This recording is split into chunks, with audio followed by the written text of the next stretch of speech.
Boys, we got ourselves a situation here.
Hey, boys. It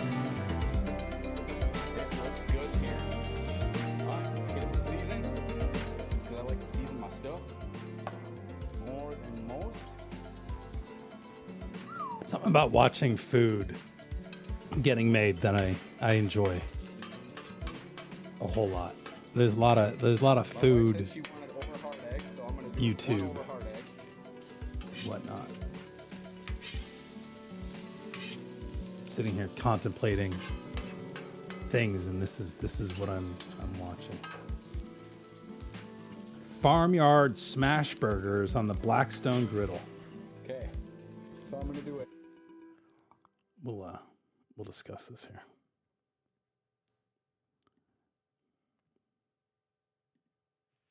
What's going on, everybody? Welcome back. This is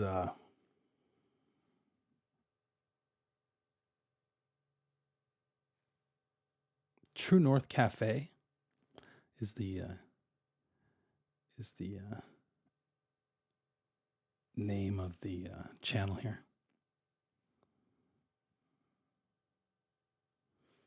But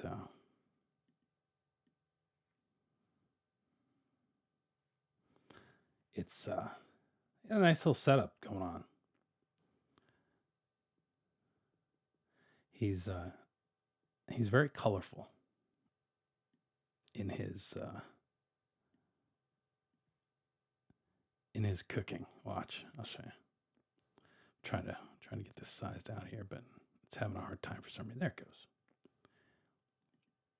But I was watching this only because I've been on this kick to make smash burgers lately. I've been having fun doing that. I'm doing a lot of cooking lately. I just made hot wings with a homemade sauce that was sort of a kitchen sink sauce. Turned out actually really good. I was quite happy. But this guy's making these burgers. Burger, cheese, And burger, cheese. I haven't quite figured out how they're farmhouse yet or farmyard smash burgers. He said you gotta know a farmer to make these burgers. My guess is that it's because maybe he's a cattle rancher, perhaps. Cheese. But he's got hash browns over here. He did bacon. He did a basket weave on the bacon and griddled it up. that was interesting. But he's got some eggs. He's doing eggs and hash browns and bacon. It's gonna be a deluxe burger.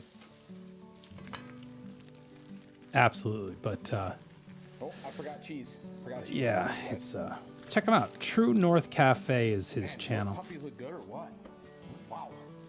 Yeah, what we'll do is we'll Okay. I'm gonna do put hash this up in the browns chat next. here for you. You want to go check out his channel. Hash brown in there. Put a hash brown in there. Let's get to the good stuff. Come on. Let's see these burgers. I just want to see the egg when he cuts it and it oozes, right? The egg porn. That's what I want to see. Here, we'll put Chuck up just because it's so appropriate. The smoking chicken. Here goes nothing. He overcooked the egg a little bit. To my like, I would have liked to have seen that egg run a little bit. Here we go. So he's doing an interesting 2-camera setup. He got the wide camera, and then he's got this overhead. He's got a GoPro over the top, which is a little wide too. Well, thanks But for watching, guys. he's working on building this channel. I didn't really notice what other content he does. Let's see here. Let's see what other content he's got. Classic cafe breakfast. What threw me off is his setup involves, this is 8 months ago. Oh, hey there, guys. He's got this Welcome grill in the back back. to another So one. I'm guessing he's This outside. morning, it's Sunday morning. Maybe? This morning we are Chocolate making chip pancakes. a This is my kind of classic breakfast right cafe here. breakfast. Hash browns, Omelets, smothered hash covered, browns, country pancakes. ham. That looks Easy delicious. peasy. I love Sorry this for cook. those This of is you a who have great not breakfast. eaten All right, and let's get seeing it. this, but Let's go butter down. there is something to cooking on the Blackstone grill that is definitely a joy. Honestly, I'd like a Blackstone-esque grill that has a more even surface because there's nothing worse than hot spots to me. But you can find your hot spots. I can't seem to memorize where the hot spots are. Grilled Cuban Club. Oh, hey there, guys. What's happening? Welcome He sounds back to another one. Canadian. He goes, hey, oh hey there, guys. Earlier this week, I Oh thought hey to there. He myself, sounds you know like what? our Canadian friends. Oh hey there. Sandwiches, they were Got some for ham free. going back I there. like it. Gonna continue cooking right He there. loves to do that Time we need cross for our that sandwiches, basket which is weave just on gonna the be in a few bacon. minutes. Maybe that Nice. makes it sit Okay, I'll put better. the bacon, the ham My right problem in is we front, so buy the thick I cut need, bacon, 4 so piles, it makes it a little too crazy when you do that. But just like so. if you've ever done And I need a 4 piles of turkey. if you've ever done a what do you call it, meatloaf? You do a meatloaf and then you cover it with the basket weave bacon on it. That's a pretty good looking meatloaf. How's everybody doing tonight?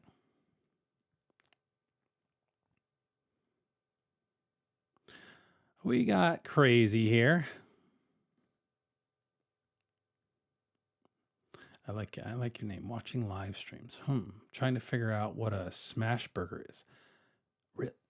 Watching live streams, you never. I'm guessing if you eat cheeseburgers, I'm sure you've had a smash burger, but a really well known smash burger would be Steak and Shake is a smash burger. It's a process of starting with the burger in a ball, setting it on the really hot griddle, 400 plus degrees hot griddle. And you let it's got to have a higher fat content. So it's got to be at least an 80-20 mix on your blend of meat. And then by dropping the ball of meat onto your griddle and letting it sit for a second, the fats start to render. And then when you smash it, you actually have to smash it and hold it for like 10 seconds. And it builds up this steam. It releases the fat, and that gives you that really nice crust on the thin burger. And it basically seals in the juices. And then you season the top. And then once you see the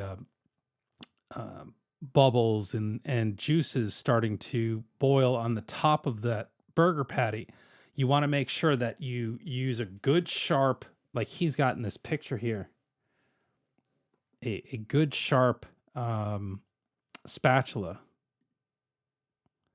see how it's got this real sharp edge here, is you use that sharp edge on the spatula to get underneath, and you get all that stuff off the griddle, and it goes with the burger. So you have a little bit of a crunch, but it's all the flavor. It's all the good fatties that are there. Then you flip it over and add your cheese and whatnot. I just started making smash burgers myself. This weekend was Super Bowl, and it's my new favorite thing. Make it with real cheese, God says. Processed foods are killing us. It would be nice to do. Come on, Grok. Kraft American singles, they can't be killing me. Tucker loves, he hears the little packet of cheese and he knows. That's like he gets a little bit of cheese. He loves cheese. Can't have too much, just a little bit. You know, dogs, they can't tell the size of bites. They, you know, anything's just flavor. But yeah, that's where we're at. Love eggs on a smash burger. What is it about eggs and you know, meat like that you know, works so well? It's a good thing. It's a good thing. But even like this bacon, the way this bacon is set up here, you know, you can kind of see. Oh man. Oh man. Yeah, it's gone. Okay. But yeah, just that bacon looks so good. Smell of bacon. Yeah. Roy, I think he's cooking for people, I would guess. But look, see, I did just notice in this video, he got his cameras down a little bit closer. He's trying. He's got a few cameras now. He's got a situation, boys and girls. He's got like he's got an iPhone back there for one shot. He's now flipped this camera down closer to the griddle. But I'm guessing like the other video might have been newer. I don't remember. But yeah, he realized that it was too wide of a shot. You couldn't really see what's going on. So now he's got that griddle cam there pointed down and closer. It may be getting some splatter, possibly, but probably a much better shot. We'll go through and look. And then he's got this little GoPro over here for another side shot. So he's doing some editing on his content. But yeah, you can see here his overhead shot is way better now. It's not as far away as it was before. So that's good. I'm glad he got that straightened out. But yeah, look at that beautiful bacon back there. Here's that side angle shot. It's just interesting that he's cutting to there. I'd love to help this guy. He really just needs a little bit of help with his camera placement, and you know, the lighting and the technical stuff is tough. I get the challenge on this. WYSIWYG the Grill Slayer. No, tonight it was chicken wings in the oven, whereas I deep fried them last time, but they were good in the oven this time. I followed a recipe that I saw this woman make on YouTube, and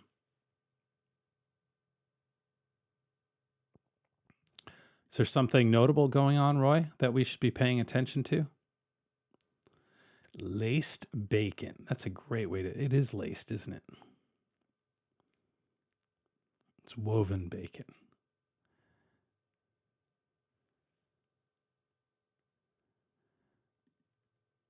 And now I'm thinking Wizzy Burger. I have not found a good burger joint in town here. I know, Lori K, you are the star of the night. I've been hearing about your angst. Yeah, it's really amazing, isn't it, Lori? Like, it's something else. But man, I'll tell you, you're over giving them a run for their money. But I got to give you a big shout out for that, because it's impossible to. And that's sort of where I was going to go with our conversation here. And this isn't going to be a really long conversation. We'll see how it goes. I don't want to be up all night, so we're not doing this ridiculously long. But I was sitting downstairs. I was I was talking on Discord and I got a message that, yet again, there's another shooting at a mall in Texas, in El Paso. And it makes me think like, what is going on? What is it with people, And then I kind of started thinking about like school shootings, right? And you've got something stuck behind my ear, like a feather tickling the back of my ear. Schlotzsky's? No, I don't think there's a Schlotzsky's anywhere. Like I've heard of Schlotzsky's, Gra, but I don't know where that would where one would be.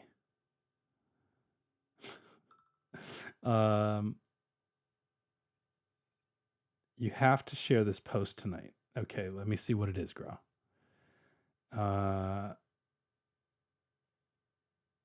Redirect notice.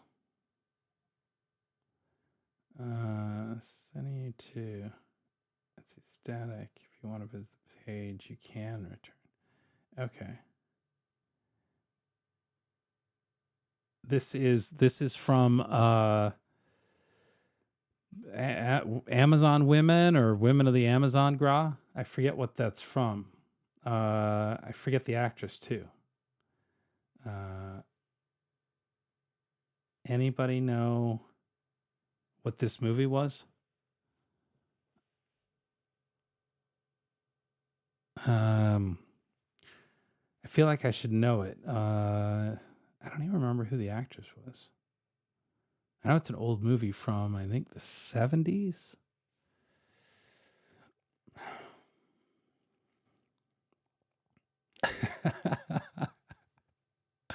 I'm guessing you've never had Schlotzsky's. Otherwise, you'd know exactly how to treat it.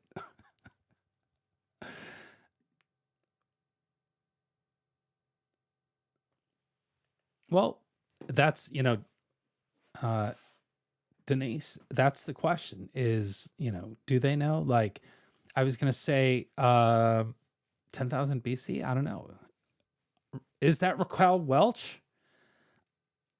I worked with Raquel Welch once. She was phenomenal. It was when she was older. I did a series called, see, now when I go back, it now gives me all the detail. For some reason, it went right to the picture, but yeah, they're asking for, Raquel Welch, 1 million years BC, 13 by 19. It's on ultra premium photo paper printed for highest quality and exceptional gift. Somebody on Etsy is selling prints of, I would imagine it's totally illegal. But yeah, that's what that is. But yeah, Raquel Welch. God, I would never recognize her. But I did this TV show called American Family. It was about a Hispanic family living in East LA. I forget what network it was for. It was the very first digital television series I ever did. Fascinating. We did a lot of really cool shots. Same director for all the episodes. But Raquel Welch came in and did an episode. I think she played like an aunt or something. Roller bombers. But God,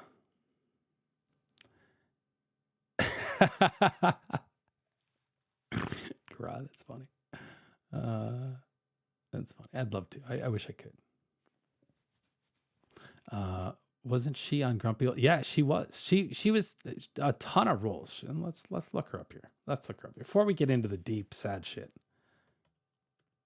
And not that we can't multitask, but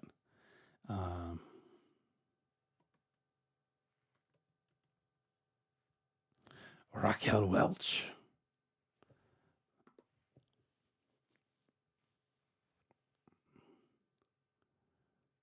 Some weird ad. She had so many looks. Let's see the photos of Raquel Welch. Kind of going through here.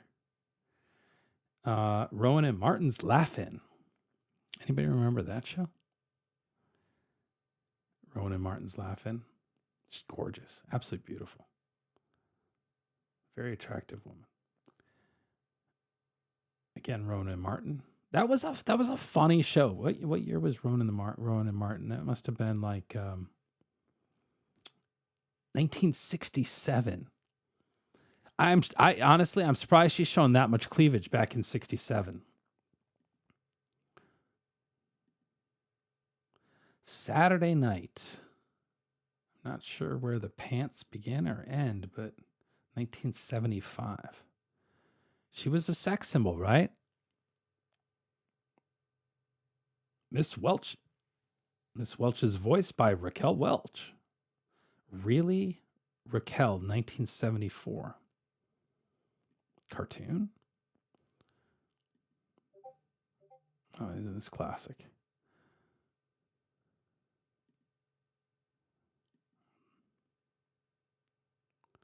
What show is this? It's not going to say.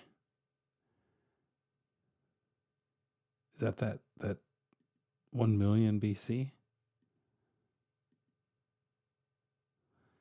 What a crazy, like, I don't know if they made that or if that was like undersized. Grumpy Old Men was Anne Margaret. Ah, yes, you're right.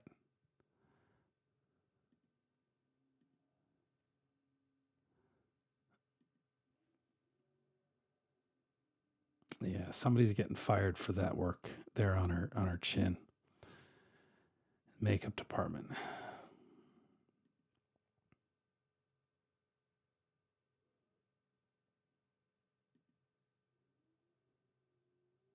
A great lever action rifle. Old school right there. A lot of different looks. What is this? Silver and pink?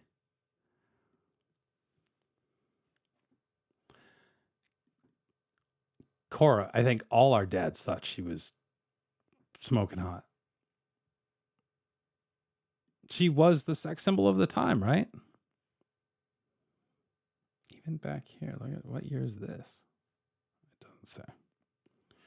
Information. Oh, let's see. Myra Breckenridge, 1970.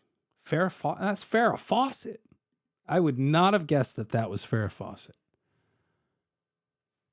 That's nutty. That's definitely Farrah Fawcett looking.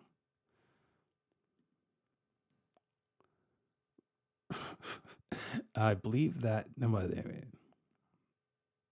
Roger Huron, not who I thought it was. I was thinking that was what's his name, Burt Reynolds. Or Breckenridge. Was this a TV show? I don't know what this is. Doctor, somebody's a doctor, but very American sort of like thing going on there. Again, that doesn't look like Raquel Welch, but another totally different look. Women can change their looks very easily, it seems. I guess it maybe depends on the makeup artist and the hair, but you know, I was never a big fan of like the big bouffant hairdos, but it was a different time, different style. What's up with the hat? It's kind of interesting, like the Cuban style. Maya Breckenridge again. More from Maya Breckenridge.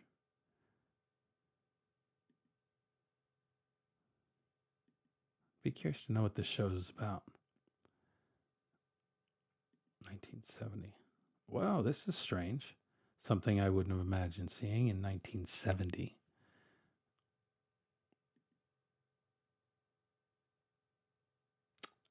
John Huston. What a great actor.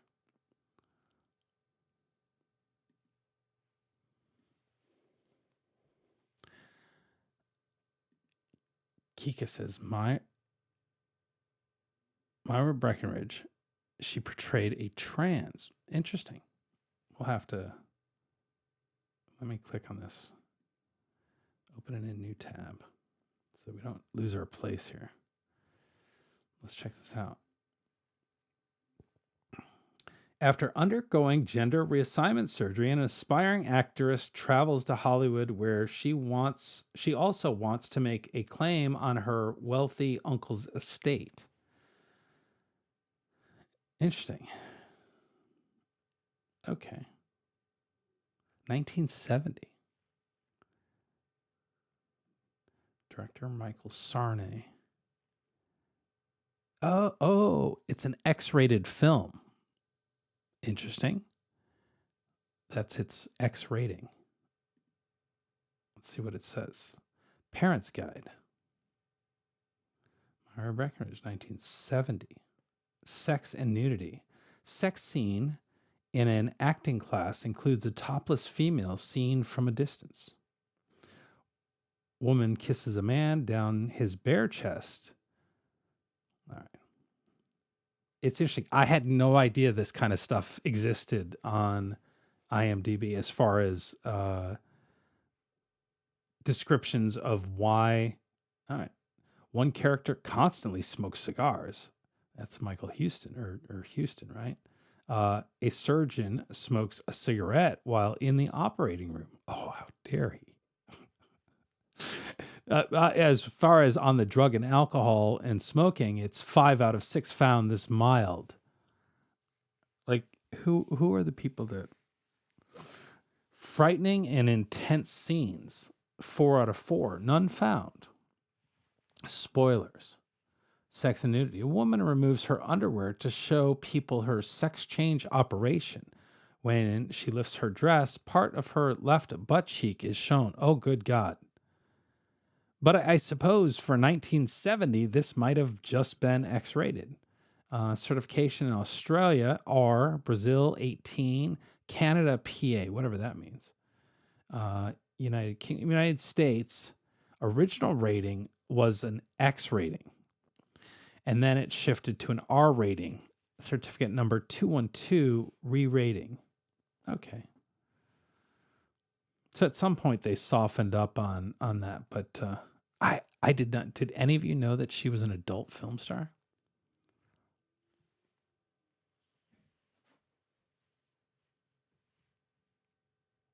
That's fascinating. The book that couldn't be written is now the motion picture made that couldn't be made. Myra Breckenridge. With the most talked about cast of the century. Mae West. No shit. Oh my. John Huston as Buck Loner. They even had like porno names. Yeah.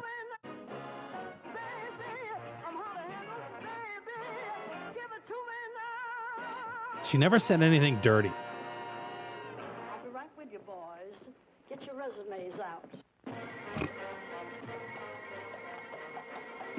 All right. I wonder if they wrote that for her or if she just did that. You have a lot to learn. All you men have a lot to learn. And I've taken it upon myself to teach you.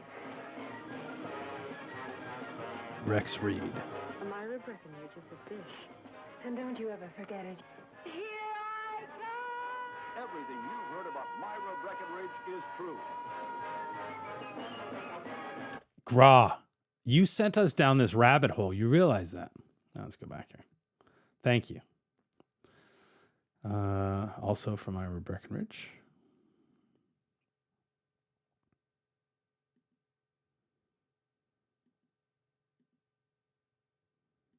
A lot of pictures. Oh, here's from Raquel. I wonder where the heck that is. If that's something they built or a movie set, or if that's a real thing. It's all kinds of strange stuff out in the desert if you know where to look. Right? Who knew, Rolling Ang? But you know what? I guarantee that if we sat and watched that film, if it was even available to watch, I'm sure I would imagine it's nothing like what we're seeing today. And even at an X rating, it would probably be very mild to anything that's out there right now. Times have really changed. Max Reed, formerly known as Jethro. Oh, was it? He kind of looked familiar, Graw, but I'm like, I wasn't quite getting that. That's funny. It looks like a good movie. Shocked, though, about the story way back then. Well, that was the taboo, right? Taboo was always very... there's been a lot of nasty shit for a long time. So there's a lot of stuff we didn't know about. I grew up, I was born in 71. And I remember, how old were we?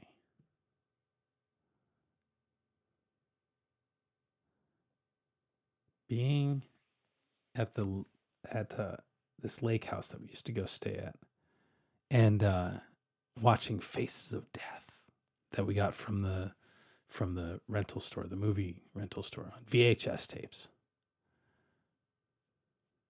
Do we have a birthday in the house? Happy birthday, Chrissy. Where are you? There you go. Happy birthday, Chrissy. I wish I had a little... Maybe I need to make a happy birthday button. How about this?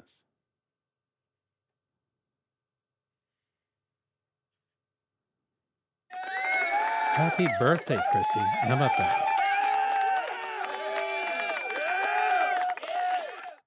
That works. That's the best I got. With a... on that.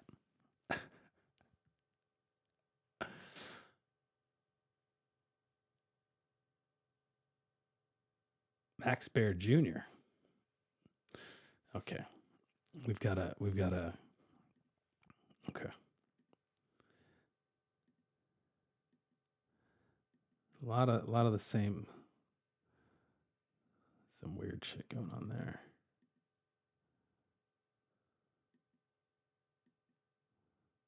Bob Hope.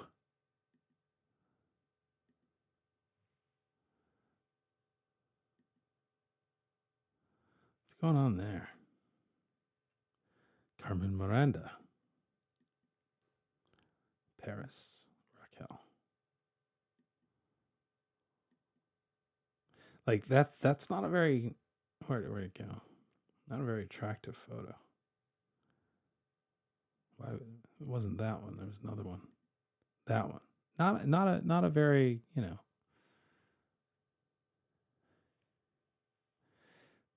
not a very attractive photo. I don't know what's going on there. Ah, the Duke.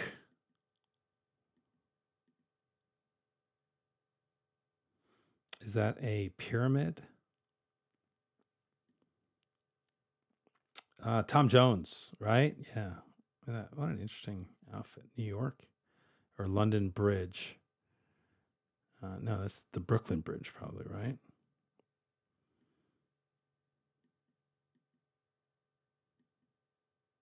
That's a big hat Bob's wearing. Only somebody like Bob could pull that off. That yellow shirt that I showed you earlier, the black and yellow. This is one of their early stage cranes, and this is a turret that's down here, and this is one of the old school ones that wasn't mercury filled. It's all lead weights in the back, but the equipment that has been around Hollywood for ages.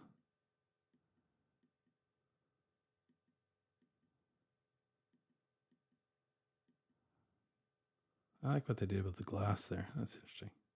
Sort of a diamonds are a girl's best friend, a little Marilyn Monroe thing. Maybe Marilyn sort of took it from Raquel Welch.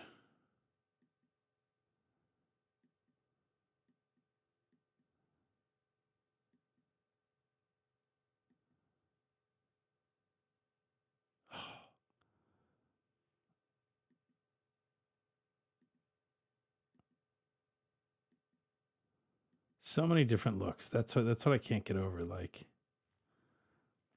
I can't tell what she's got under her arm. It almost looks like a camera or something, but Then it looks like the set's a balloon or a helium balloon. I don't know. Then she's got some weird pointy things going on. Ruth Fuzzy. Remember Ruth Fuzzy? She was great. What a character. What an outfit.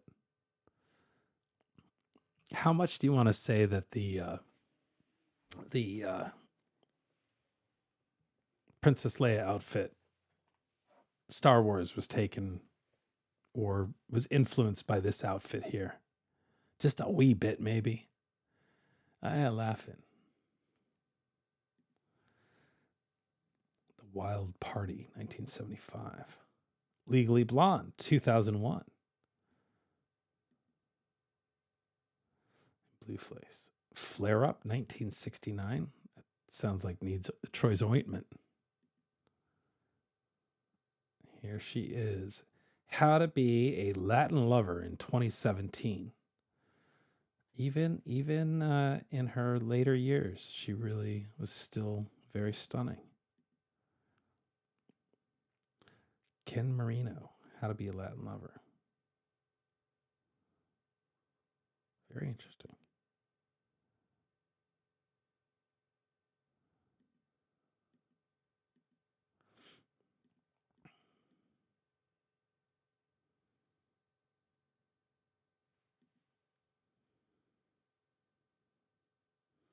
The Last of Sheila, 1973.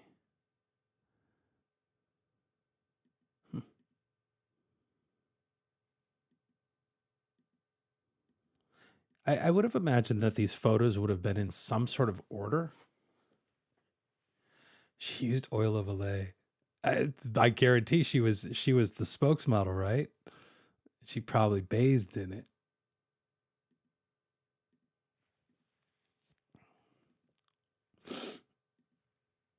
Oh, I didn't go so far. I wanted to go back. Look at this. Dan Aykroyd. Look at how young and thin, and she had something weird going on there. Saturday Night Live.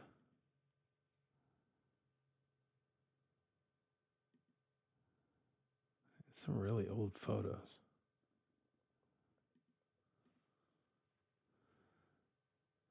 Again, Myra Breckenridge. 1970. Sabrina the Teenage Witch. There's a childhood memory. I didn't really watch. I was a little older. But sort of the spin-off of Bewitched. Sort of modern remake. 100 Rifles. With Jim Brown.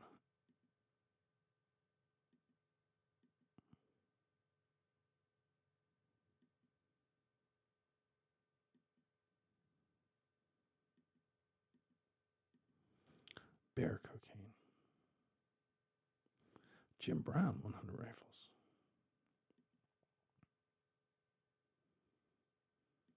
Great black and whites.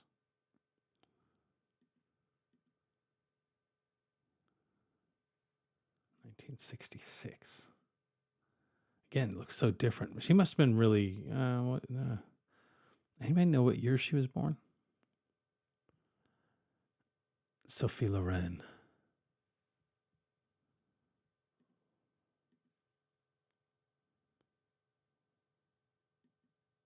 It's funny, Flyer.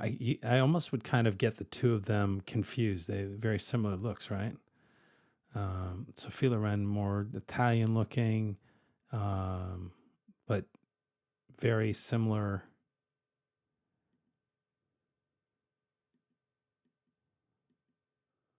Were they the same time frame?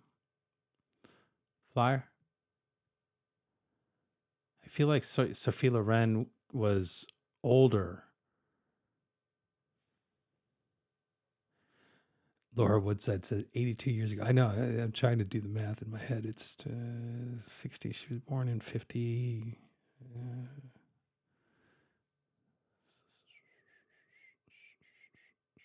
It's actually quite easy because it's 60. 1940. No. Yeah, 1940 she would have been born. Right? She's 82. Take 22 off of 82. That leaves 60. 2000 minus 60 is 1940. Right?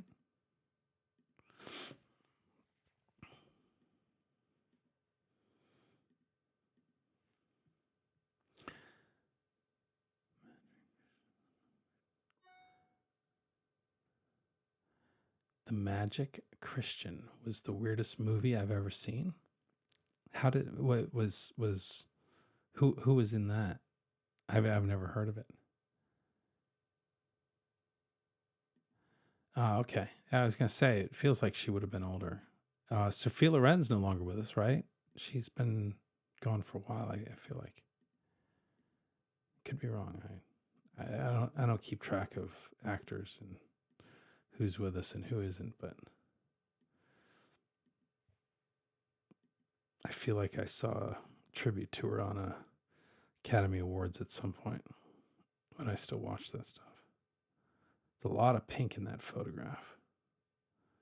It's interesting. The old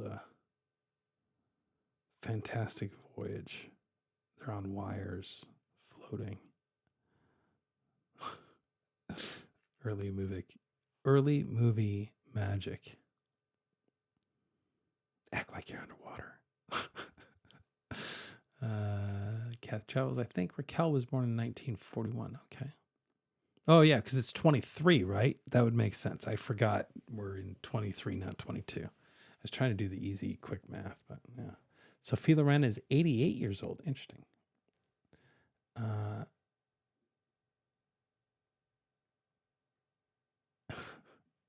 Come on, Troy. You're just as old.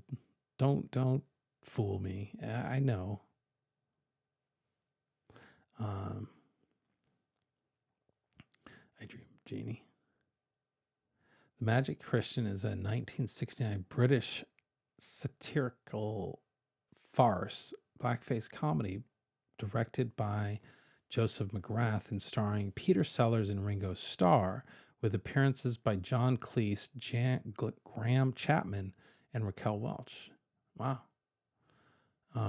Satirical farce, black comedy. I think I read blackface for some reason there. Satirical farce, because I was going back on why would they be doing something like that, but okay.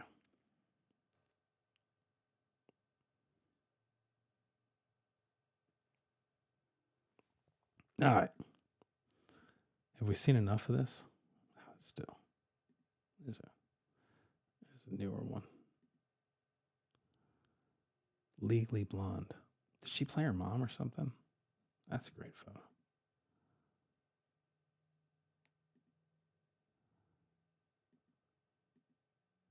She's in a lot of gunfighter movies. I wonder why that was. What's this movie? Welcome to the Captain, 2020. Oh, I never heard of that one. Kansas City Bomber. Roller derby movie. I remember watching roller derby as a kid. I ended up working with the California Kid. He also was a dolly grip, is a dolly grip. And was at the time, growing up, he was the youngest of the Thunderbirds in the roller derby that you'd see on TV. I think it was Saturdays. But when I first met him, he still had the long blonde hair and very recognizable. And was still involved with the roller derby. In fact, as roller derby got more and more prevalent with the ladies and the derby dolls in LA, he was helping with the teams and doing that. So it was kind of interesting that, you know, he had a bit of a revival as the California Kid, but fun guy to work with.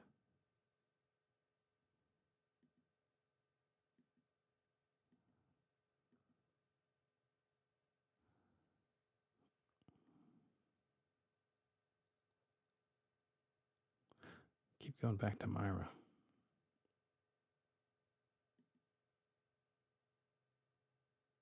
It's a great photograph.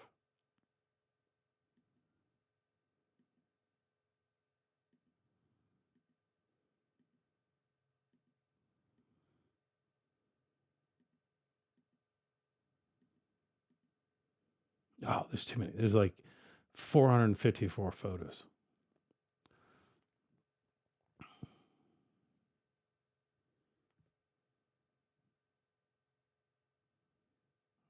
Let's see.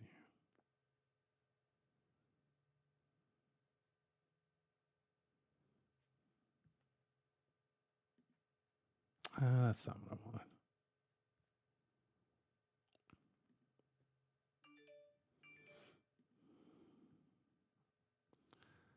No, I don't want to do that. Okay, come on.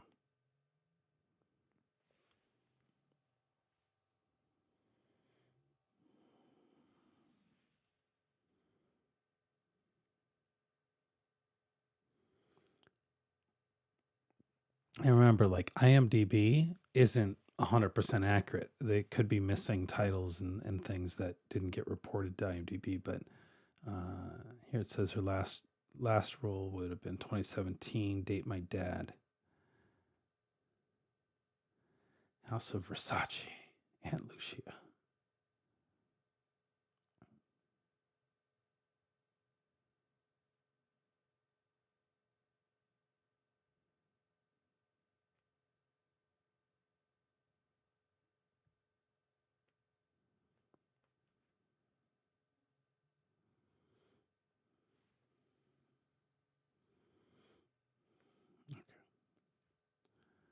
This was the Aunt Dora. She was Aunt Dora.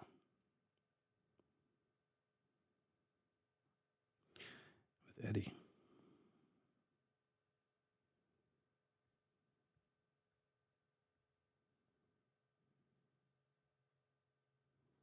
Let's see.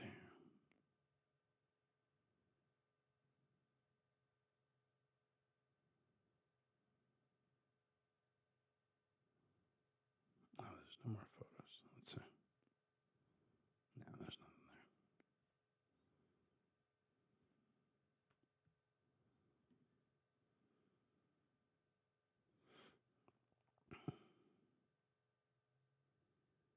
What year was that?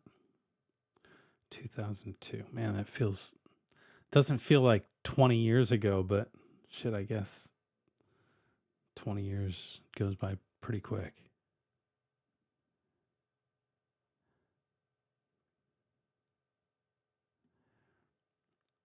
Pesky Citizen. It depends on what you worked on. And I can imagine what you worked on that wouldn't have had. I know people that I've worked with who virtually have nothing on their IMDb because they spent so many years in an unreported category or in an unreported job title, right? But you could submit your own credits. I'm guessing you didn't really need it to get hired for what you've been doing or what you did. I'm guessing. But yeah, it's weird. I remember the house they bought. I can remember being on set. Certainly doesn't feel like I'm reaching back that far. I remember a bunch of the shots we've done and did, and I remember having to stand still so that the animal wrangler could find the missing ants. Yeah. Maybe it's PTSD. So, but that sort of gets us to what I thought maybe we'd chit chat about, which was the fact that we've had this other shooting, and the first thing that came to my mind was the one thing I see in common, especially when it comes to the school shootings, is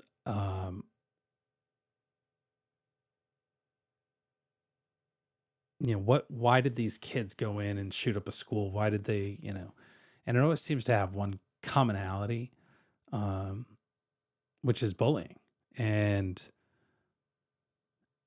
I see the same thing happening in today's society with adults.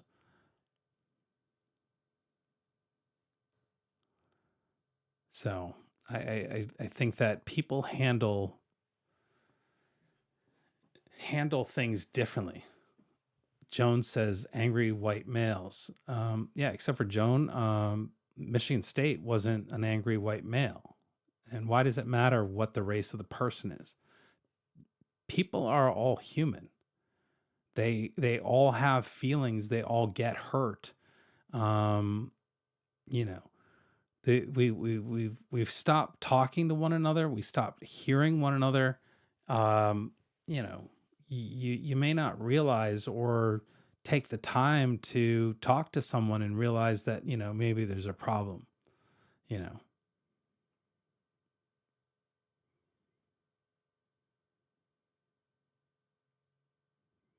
So,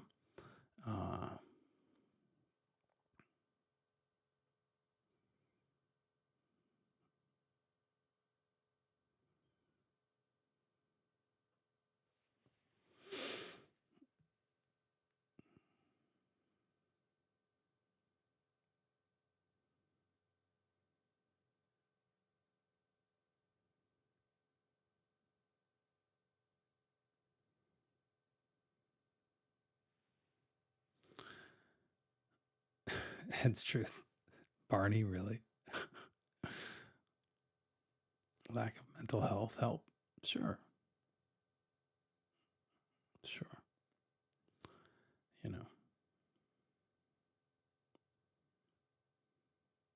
loners, people who, but like, not always. I watched the interview with, shit.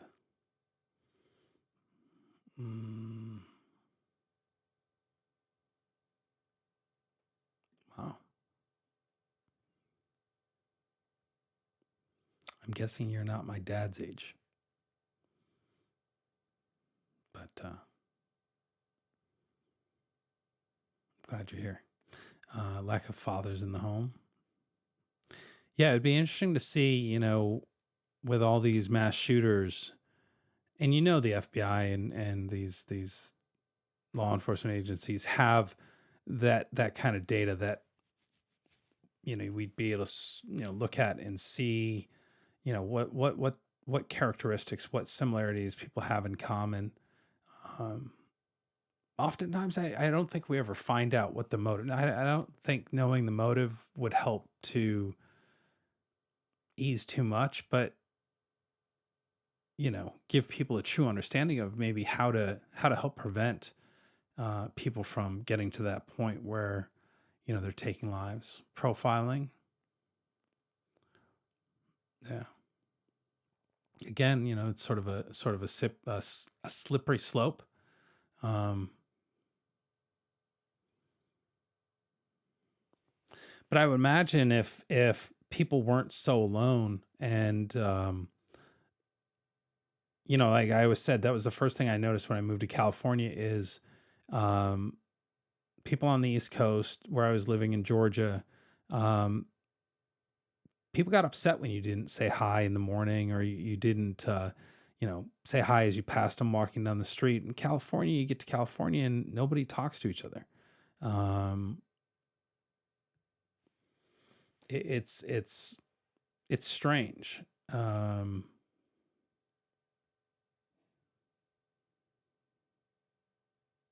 I forget what Unicorn showed me something yesterday, the day before, and it was this man talking about the East Coast is kind, but not nice. The West Coast is nice, but not kind, and said that well, the comparison was if you got a flat tire, somebody on the East Coast would call you a moron and say, "Here, let me show you how to fix the tire and get you going." Um, Somebody on the East Coast would be like, or on the West Coast would be like, "Oh, that's a shame. You got a flat tire," and would walk away from you. Right? They're nice, but they're not kind. The West Coast is, or the East Coast is kind, but not nice. I don't know how actual that is, and sort of weighing out the differences, but I felt like after living on the East Coast and the West Coast, I kind of understood how people were, but that's not every case. I know, Peaches. No, no. And something has changed, right? There's something that has changed that people's first reaction is to grab a gun and go kill people. And it's really sad. Um,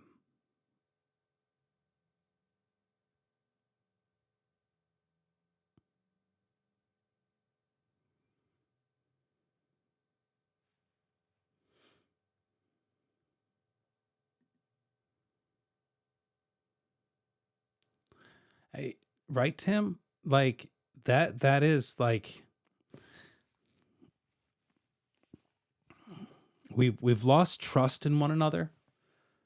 We've lost trust in fellow man because we've seen so many of these things that it becomes self-preservation, and you don't put yourself out there for others. And it's hard.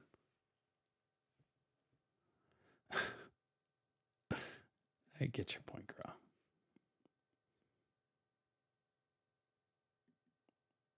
The problem is that it doesn't spoil the bunch necessarily, but it does make you check all the apples, right?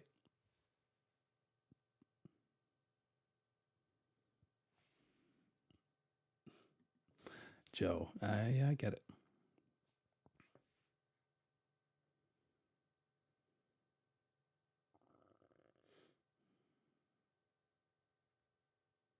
Yeah. I'm guessing, Randy, I'm guessing he carried it in a case. Something. There are still what, high schools that have shooting clubs and whatnot, and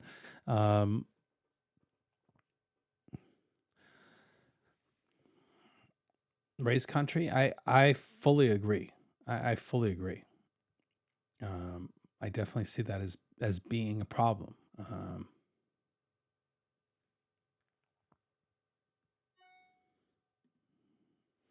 Let me see if I can.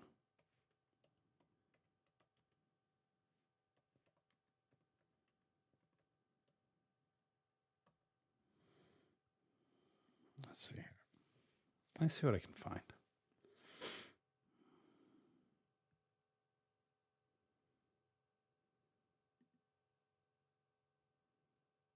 Okay.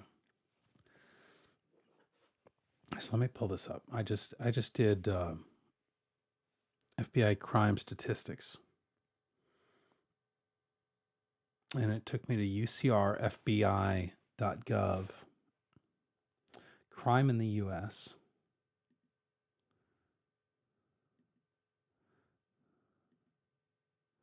Let's see.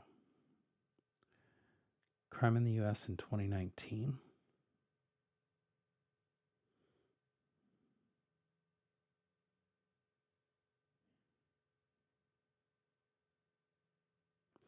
Offenses known to law enforcement, persons arrested, police employee data.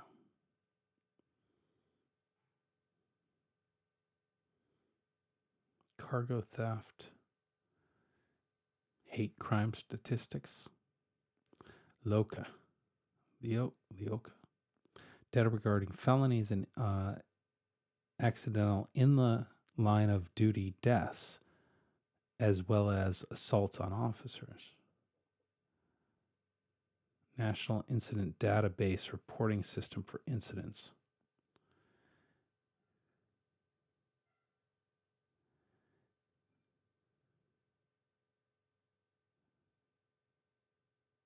Let's see, this might be interesting. Are more people murdered by an acquaintance or a stranger?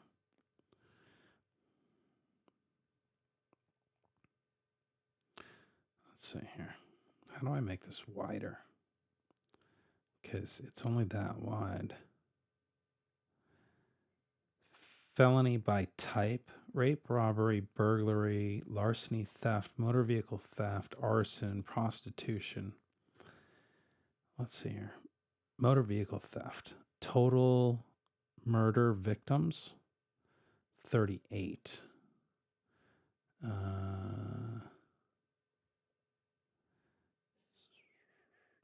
Expandable homicide data table 10. These are murder circumstances by relationship, 2019. Let's see here. I can make this a little bigger.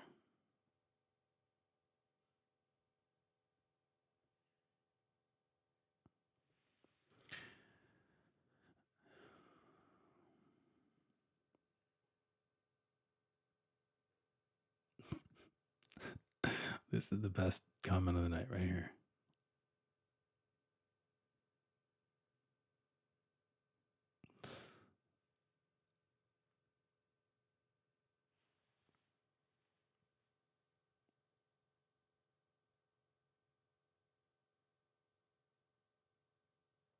Sizzo, you can't be serious, right? Broken windows theory. Motor vehicle theft, 38 murder victims. Mother was 1. Interesting.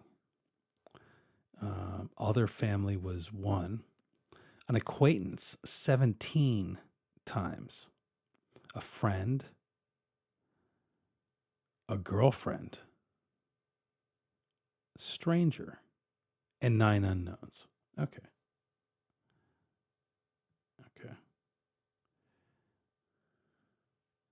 Let's see what's got it. Narcotic drug laws. Let's see here. I wish this top banner would stay, but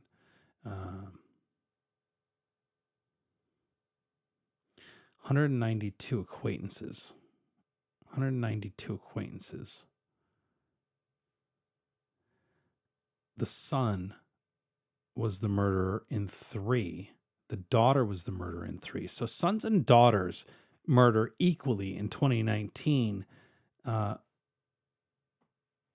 victims in, so that means it was mother or father that was murdered by the son or daughter.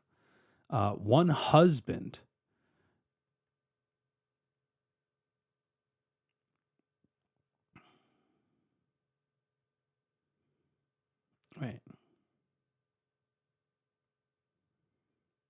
by relationship.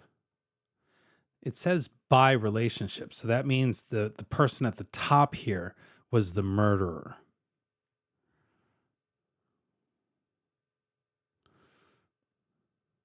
Arguments over money, other arguments.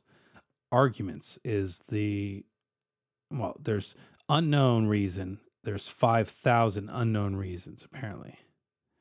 But relationship is that of victim to offender. The victim to the offender.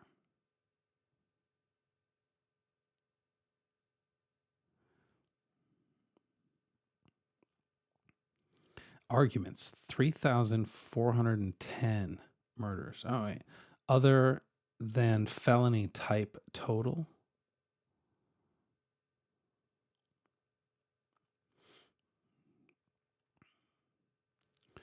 Other than, I see felony type total is up here. So these are all the felony murders: rape, robbery, burglary, larceny, theft, motor vehicle theft, arson. And then other than felony type total: domestic, child killed by babysitter. Oh man, 20. Brawl due to alcohol. 46 people were killed in brawls due to influence of alcohol. Brawl due to influence of narcotics, 29. Arguments over money or property, 128. Other arguments, 3,400. An argument over something other than drugs or alcohol. Gangland killings, 274. Juvenile gang killings. Kids were more likely to kill while in a gang than adults were in 2019. Institutional killings, 29. That's interesting. Okay.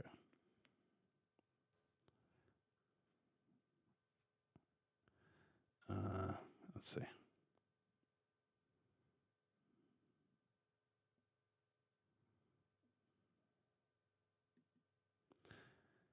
Let's see if we can find.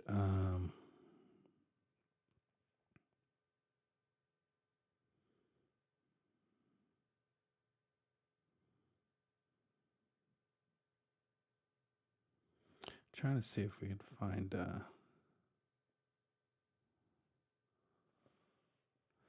Let's just try mass shooting.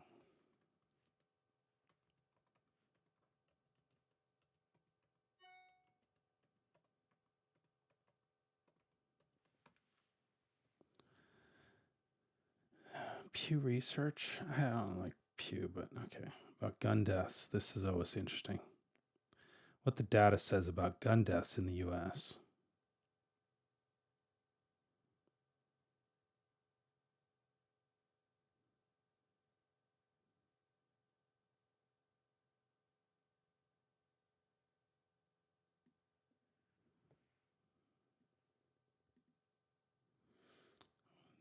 Try this. This is fun.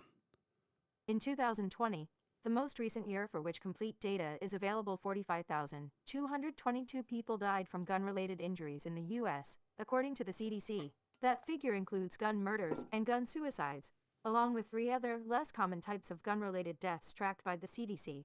Those that were unintentional, those that involved law enforcement, and those whose circumstances could not be determined. The total excludes deaths in which gunshot injuries played a contributing, but not principal, role. CDC fatality statistics are based on information contained in official death certificates, which identify a single cause of death.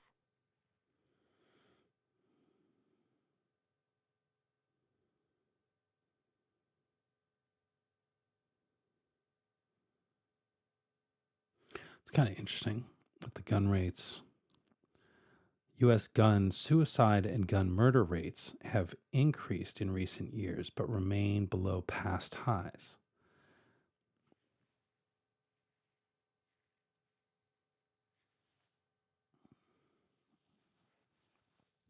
Suicide rates appear to be way higher than murder rates, which I find interesting.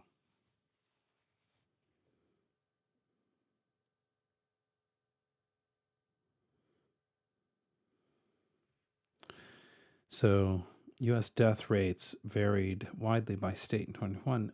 Gun deaths per 100,000 people, age adjusted by state. And the most were in Mississippi and Louisiana.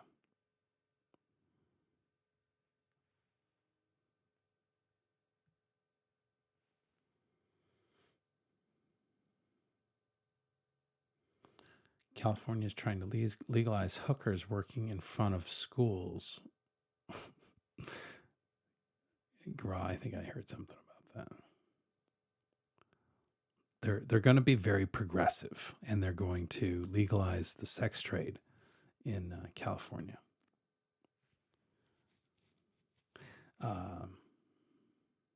Wyoming is up there as part of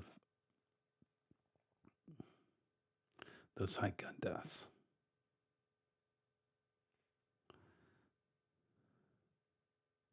As Maryland is less than 10. Virginia is less than 10. Texas is a big gun state, right? And they are on the low end, under less than 10. I think that's the right color. No. I think that's the 10 to 15 range.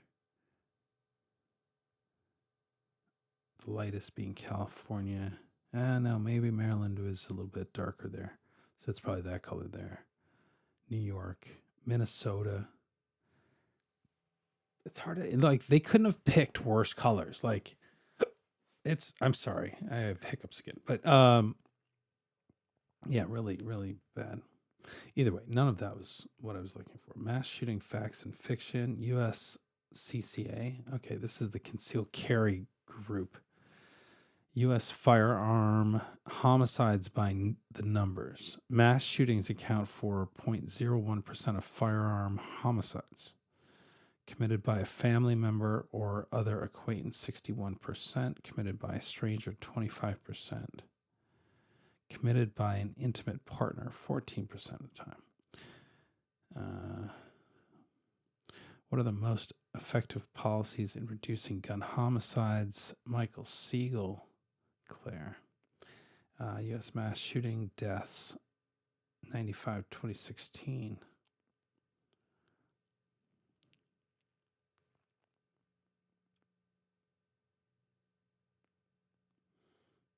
All right. Obviously, this is a pro-gun website. This is the U.S. Concealed Carry Association. Their business is protecting people who use their weapons for self-defense.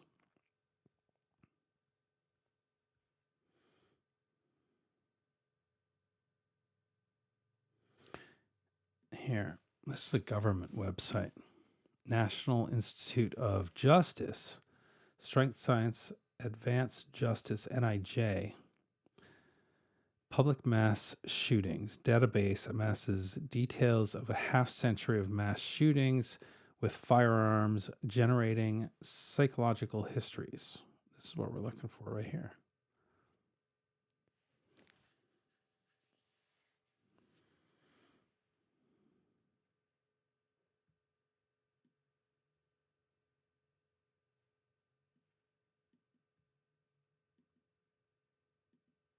I wish there was a shortcut. The research examined an era of marked increase in the number and deadly effect of mass shootings in the United States. To summarize that trend, the project spanned mass shootings over more than 50 years, yet 20% of the 167 mass shootings in that period occurred in the last 5 years of the study period. More than half occurred after 2000, of which 33% occurred after 2010. The years with the highest number of mass shootings were 2018, with 9, and 1999 and 2017, each with 7. 16 of the 20 deadliest mass shootings in modern history, from 1966 through 2019, occurred between 1999 and 2019, and 8 of those 16 occurred between 2014 and 2019. The death toll has risen sharply, particularly in the last decade. In the 1970s, mass shootings claimed an average of 8 lives per year. From 2010 to 2019, the end of the study period, the average was up to 51 deaths per year.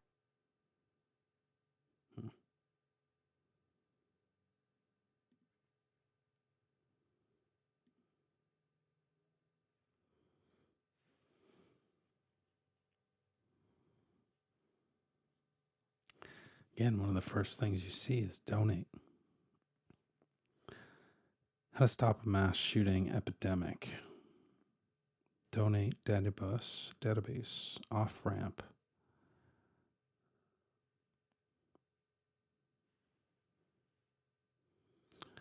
It's a nonpartisan research center dedicated to public criminology and data-driven violence prevention.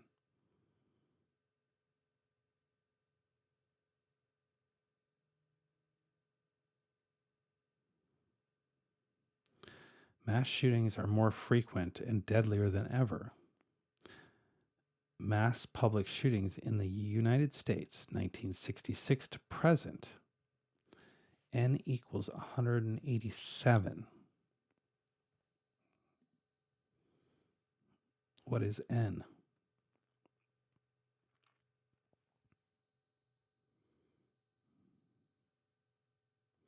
I guess N is down here. 18 so far. Obviously, that number is going to change. 58 deaths. 53 deaths, 2001. Rate per million incidents, deaths. So per million people, 0.03. This is 2017 was the highest death rate.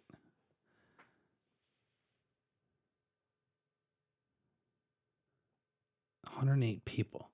There are 360 million people in the United States.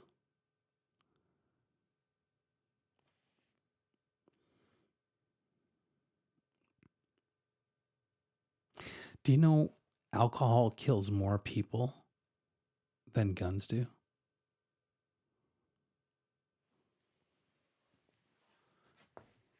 I was blown away by that fact. If alcohol kills more people than guns do, but we're not banning alcohol, why are we going after guns?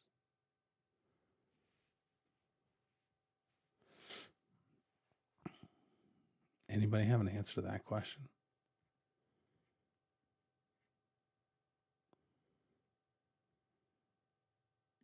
Hi, Miss Betty White. How are you, dear?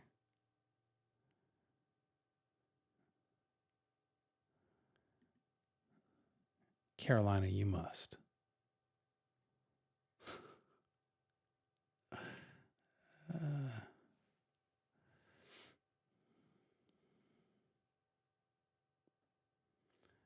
Moose says cars kill more people.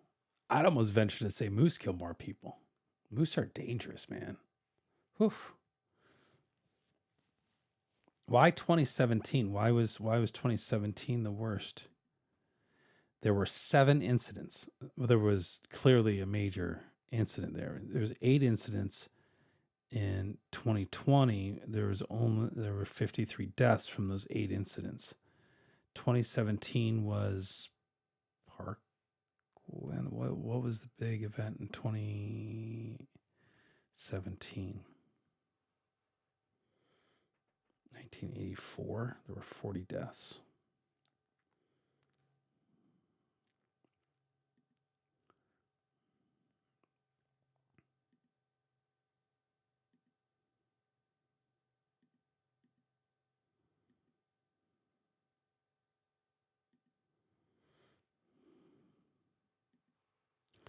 There's been 2 incidents so far in 2023. There's been 18 deaths.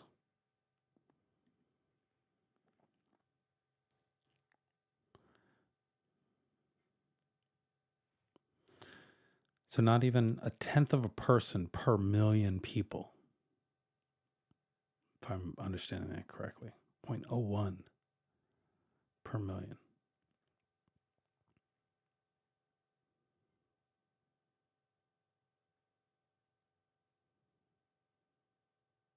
I don't understand what N stands for here. The mass shooter database. Let's view the database. Let's see what it has to say. See if this is the information we've been looking for.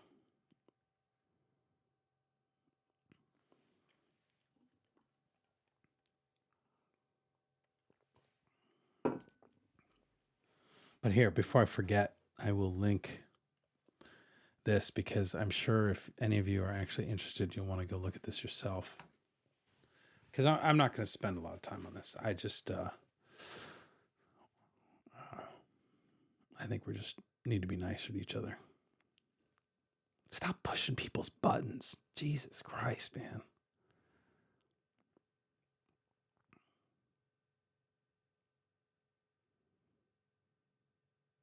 Mass public shootings by state. Ranked 1 through 51 per capita.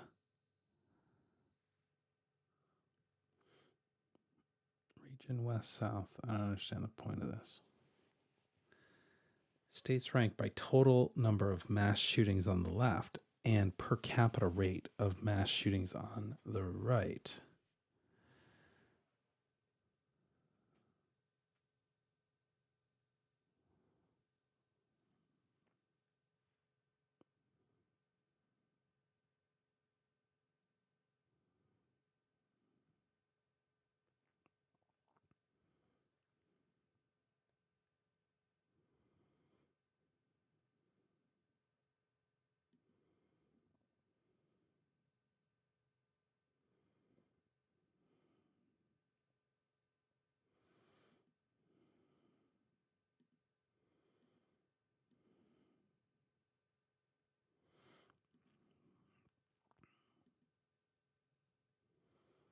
So this was, doesn't say what this shooting was. But in this one here, there were 60 people that were killed. If I'm reading this correctly.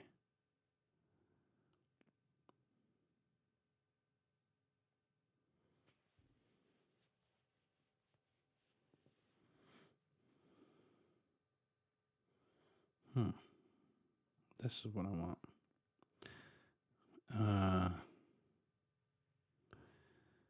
House of Worship, K through 12 school. Okay. Gender or male.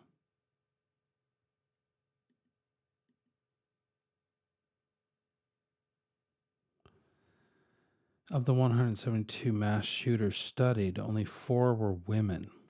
In 2 cases, the women acted in partnership with a man.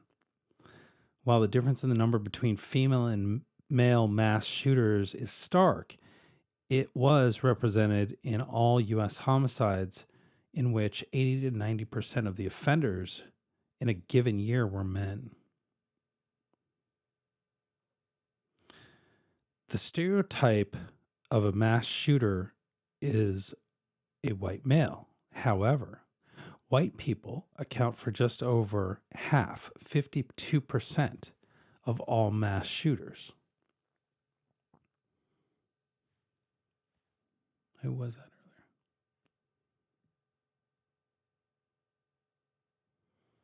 earlier? Oh, look who joined us.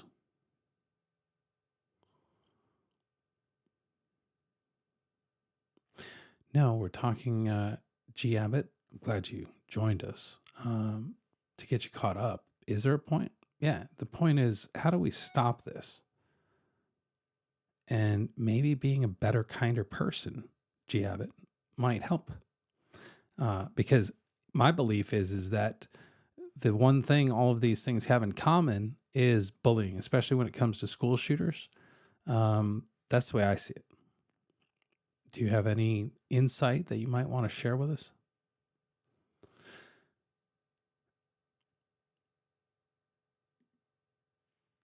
Yeah. Again, to me, I don't. It doesn't really matter what tool they use. They're still a person who is capable of taking another person's life, and I think that even if you got rid of all the guns, they will find another way to do what they want to do.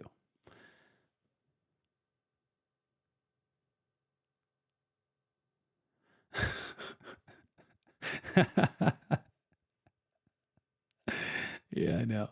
That's why I do it, Gra. That's why I do that.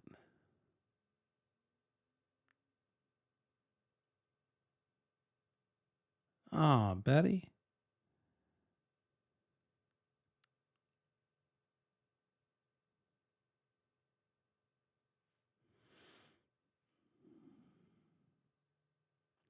So I find that interesting. Only 52%. So the stereotype of a mass shooter is a white male. However, white people account for just over half, 52%, of all mass shooters. Do I care about this? Used an extended magazine? What? Like, one, you have to define what an extended magazine is. More than 30 rounds? What type of gun is it? That sort of makes a difference, but we're not really talking about guns. Most common weapon used to commit mass shootings is a handgun. Interesting. 8% of all mass shooters used at least one handgun during their crime. A semi-automatic assault weapon is the next most used weapon, with 28% of shooters using them. Severity, 73% of shooters who used a semi-automatic assault weapon also used a handgun at the scene.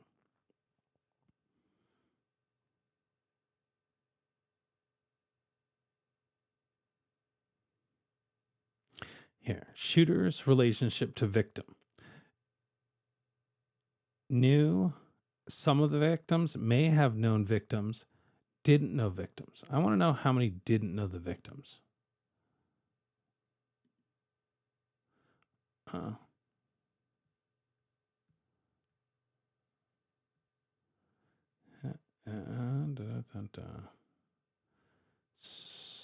One mass shooter.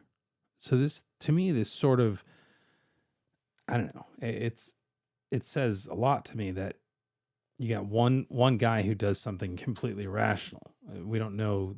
Let's see. Let's see if it tells us more about this particular person. History of mass shooters.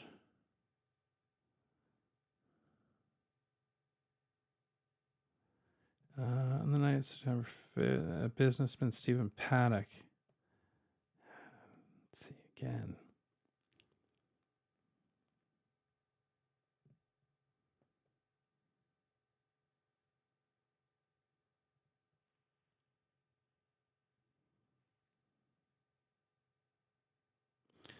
According to the Violence Project, nearly all mass shooters have 4 things in common. This is one of the, let's see what they say here. Early childhood trauma and exposure to violence at a young age, an identifiable grievance or crisis point, have studied the actions of past shooters and seek validation for their methods and motives, the means to carry out an attack. So what they're claiming here is that by means to carry out attack, that if they didn't have guns or access to guns, they wouldn't have done anything. How do they know that? How do they make that claim?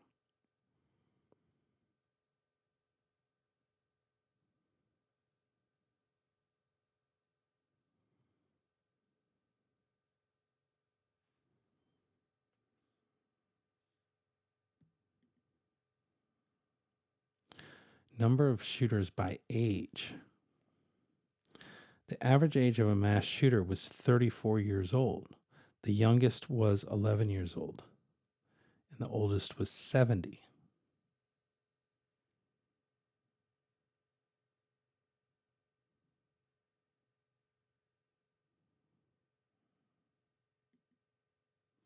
How do we, oh, I see. Alan Kennedy. Friday, October 16th, 1981, retail. On Friday, October 16th, 81-year-old shooter killed 5 people and injured 3 others. He's white. Employment was working. Criminal record, he had one. No signs of psychiatric diagnosis. .30 caliber automatic rifle. .30 caliber. Like, why? You would think that they would have more data and information than this. .30? What's a 30 cal? Like that doesn't even sound. What's a .30 cal automatic?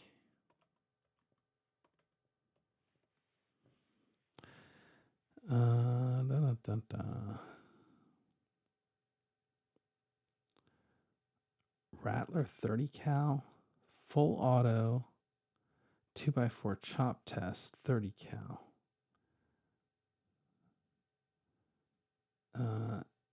Air rifle 30 cal, full auto. That's pre-charged air gun.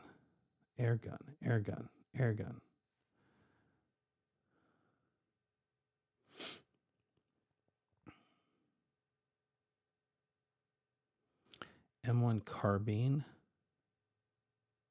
Wikipedia. Let's see. We're going. My favorite website here.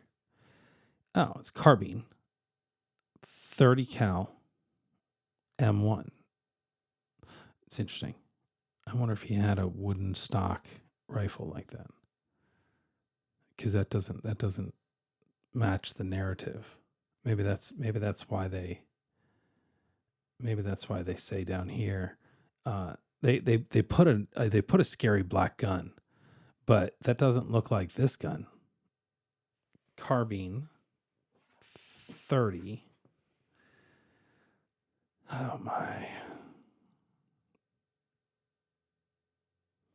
The M1 rifle and the M1 carbine share only a butt plate screw and use different size 30 caliber ammunition. It's like an old war rifle. It's a big cartridge.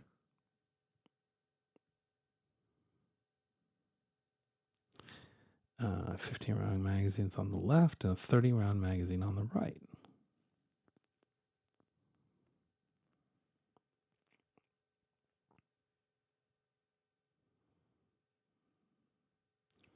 Auto Ordnance M1 new caliber Lakeshore guns.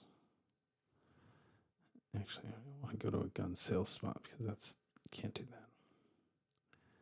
Auto Ordnance air guns.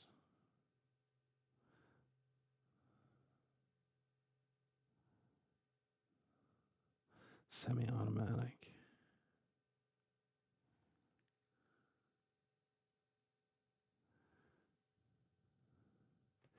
Yeah, so you gotta. Some of these are air guns. Air guns. It seems to be like that's the gun there. The wooden rifle stock.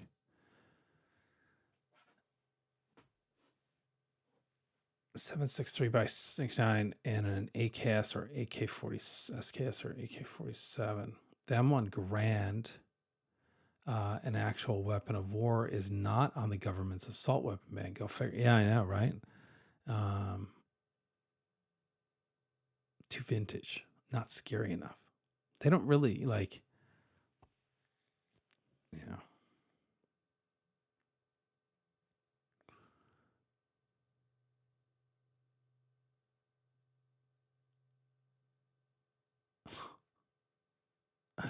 Oh boy. What a dumb fuck.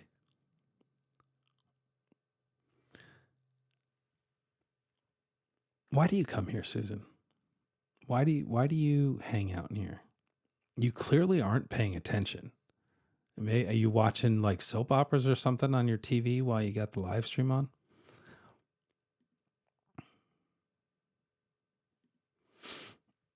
Let's see this guy. He was pretty old. Oh.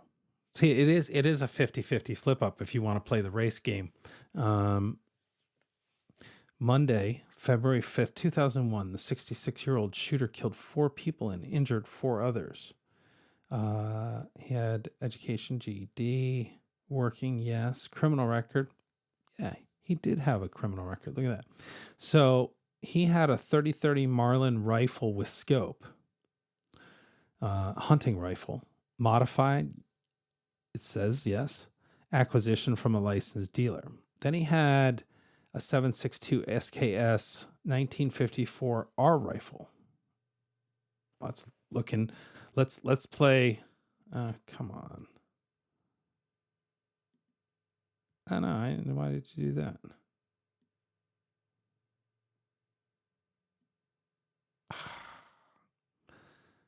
Why do you have to close like that?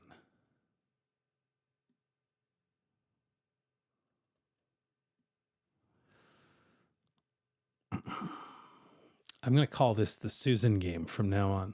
Let's Susan this.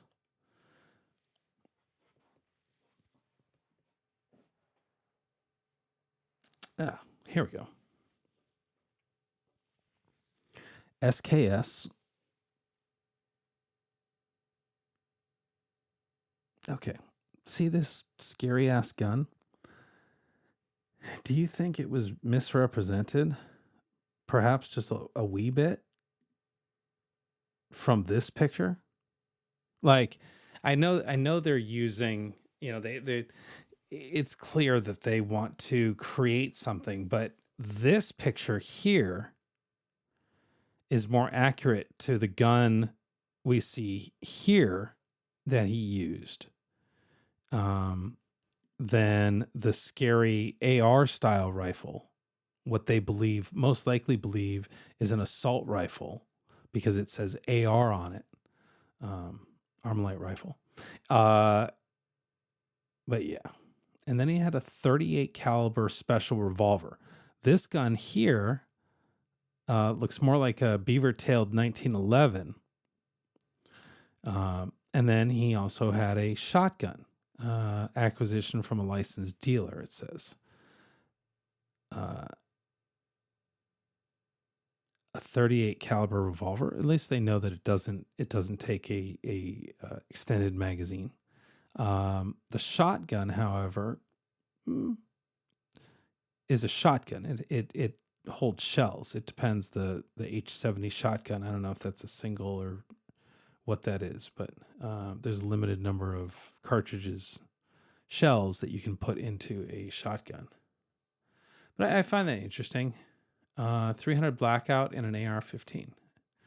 The 30-06 is what I was thinking. Interesting. Okay. Bad hiccups. Why are Americans so obsessed with guns? I'm thinking gun owner. I am a gun owner. I don't think twice about guns in general. What is the obsession? Well, there was a mass shooting tonight, G. Abbott. And so we're on a mass shooting website that documents all of these. And so that's what we're looking at, is how these broke down and the weapons that were used. Because it's not the weapons, it's the knucklehead that decides to go and kill people, right? So again, like this thing where you come in and you just say these things like, who in here is obsessed with guns? This isn't even a gun channel. I don't do gun content. But because we're talking about shootings, mass shootings, there's been how many? 4 now in the last 2 days, something? There was like 3 mass shootings yesterday.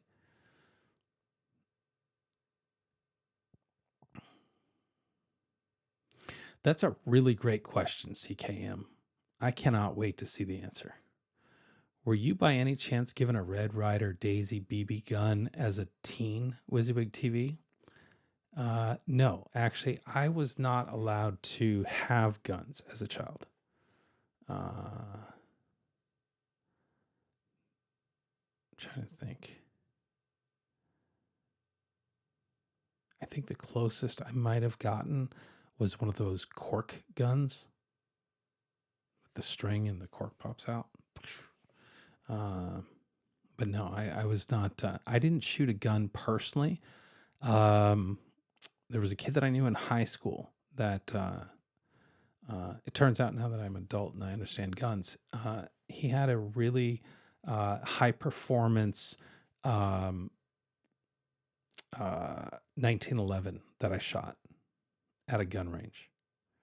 That was the first time I shot it. Actually, no, I take that back. A buddy of mine, his family had a cabin in Canada, and they had a 22, and that was the first. I shot the 22 rifle target practice. That was the first time I shot a gun, and I was probably 13, probably somewhere in there. That's the summer I almost drowned. Got caught in a rip current with Jimmy's dad in the water with me. And we got swept out.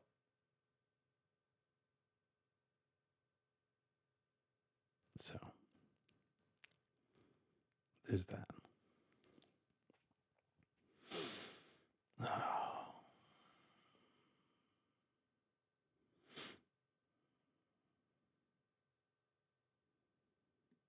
Mm-hmm. All right. Yeah, there's a whole conversation about bullets and what things do, right? And for me, as we're sitting here talking about this, we're just kind of learning together, right? I know G Abbott's late to the party, but we were just kind of going through this and saying, this guy was 66 years old. What's the youngest? The youngest was 11. This 11-year-old shooter. Let's see what he did. 1998. 2 shooters killed 5 people and injured 10 others. This is in Jonesboro, Arkansas. He was white, less than high school. Yeah, because he was 11, right? Look at all the guns they had. No signs of psychiatric diagnosis and no criminal records. He had a 380 caliber FIE pistol. What's an FIE pistol?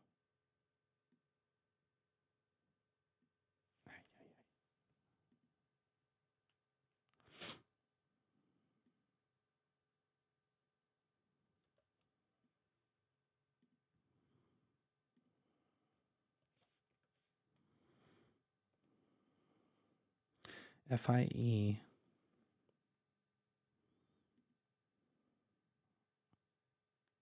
Kind of looks like a knockoff James Bond.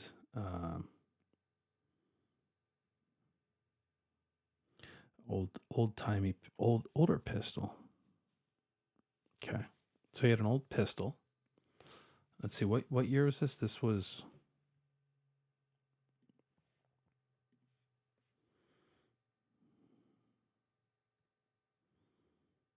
1998. So I don't know. Does that feel like it was probably an antique weapon? Probably more so than that.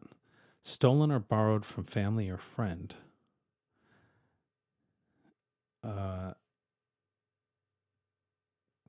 30-06 Remington 742 rifle with scope. Okay, let's see.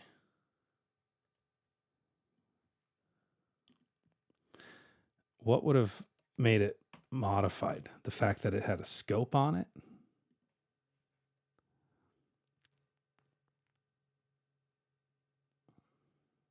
Hunting rifle.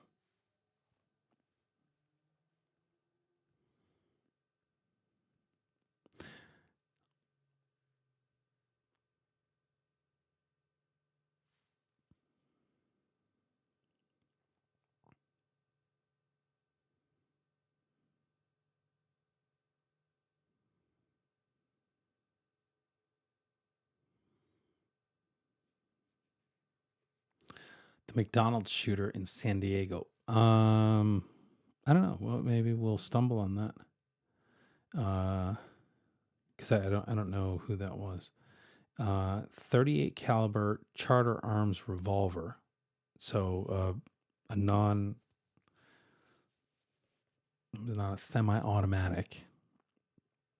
38 caliber Smith & Wesson revolver. So two revolvers.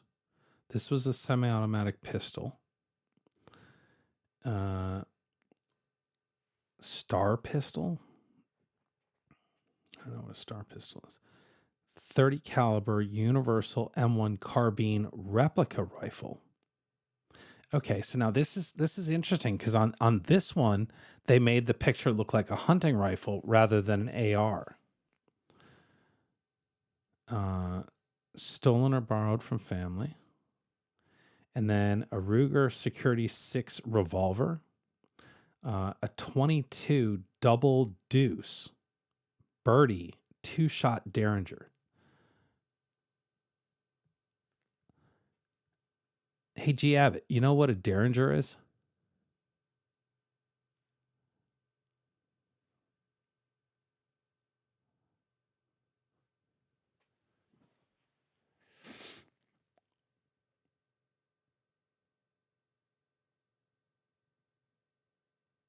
Okay, that might help us find it.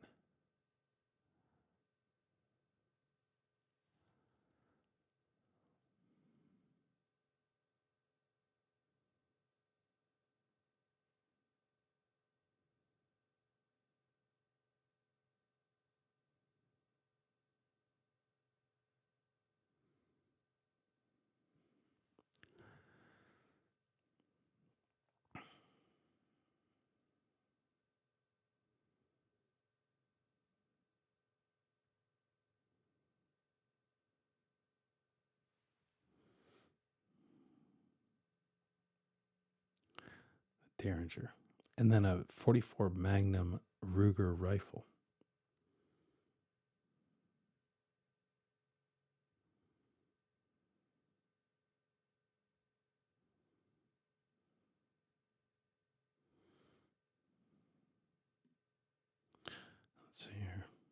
One shooter was 13 years old. This kid, again, had an FIE pistol. March 14th, 1990. Oh, okay. He was with the other kid. It was two young boys, 13 and 11. He's got the same guns. So it was him and the other kid used these same weapons. Okay. Let's see. Two shooters were 15 years old.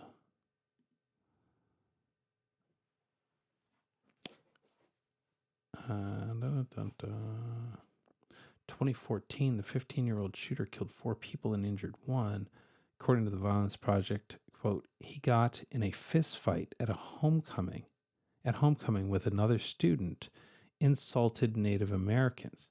He broke up with his girlfriend that weekend, who said he had a shorter fuse with her than was normal, and sent her many suicidal texts afterwards. He had trouble adjusting to high school and was not participating in classes. His Twitter posts were also of a distraught and suicidal nature. His friends noticed rapid mood swings. Mental health, no sign of psychiatric diagnosis, abused by his father. He went in with a 40 cal Beretta PX4 Storm pistol. So semi-automatic handgun. And that's all it stolen or borrowed from family or friends. But, you know, the fact that he was bullied, wasn't feeling comfortable, right? Nobody cared to, befriend him. I don't know, G. What would you have done?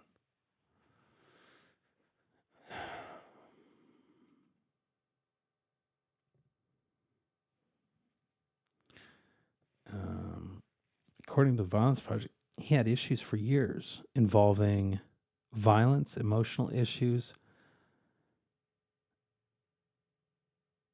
suicidality, poor performance in school, and minor delinquency. The day he shot his parents, he was charged with 2 felonies for buying a stolen gun in school. The day he shot his parents, he was charged with 2 felonies for buying a stolen gun in school. He wrote that he could not face telling his parents about the charges, so he shot them instead. He also heard voices. Good grief, man. He was gifted a .22 caliber Ruger semi-automatic rifle. Both mood and thought disorders, major trauma. I like guidance counselors. Yeah, where the like.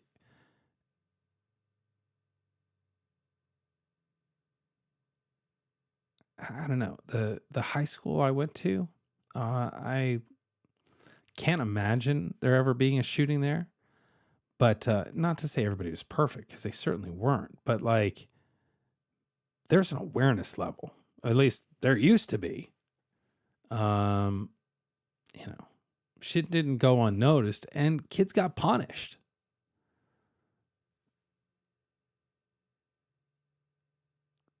.22 caliber, and a 9mm Glock. So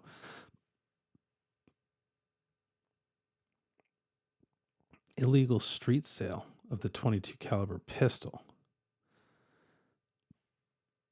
Okay. Are we finding any, like, I don't know, commonalities here with these? Because it's like,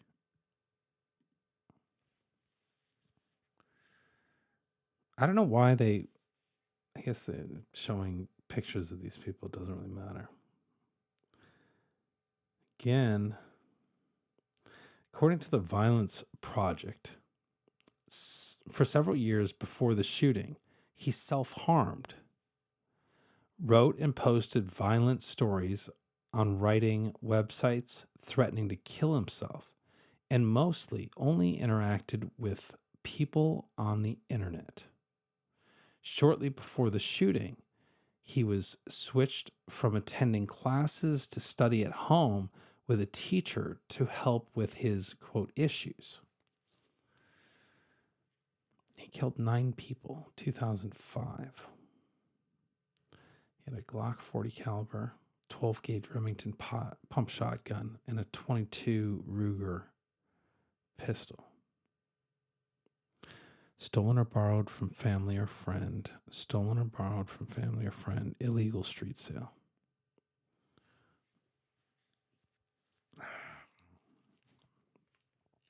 Red Lake, Minnesota. Was that other kid from Minnesota? I don't remember. 2 shooters.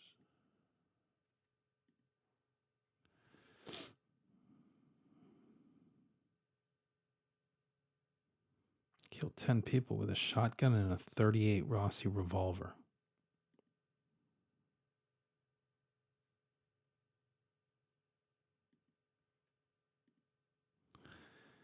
Columbine. Oh, yeah. 2 shooters killed 13 people. According to the Violence Project, quote, in the year before the shooting, his personality changed. He was depressed, short-tempered, and withdrawn from family, and got into trouble at school for the first time in his life. He was arrested for breaking into a van and stealing equipment, and got uncharacteristically angry at his mother. He turned in school assignments with violent imagery. He went to counseling and seemed to be doing better. Because he didn't seem to be doing better enough. Peer review facts from all over the world.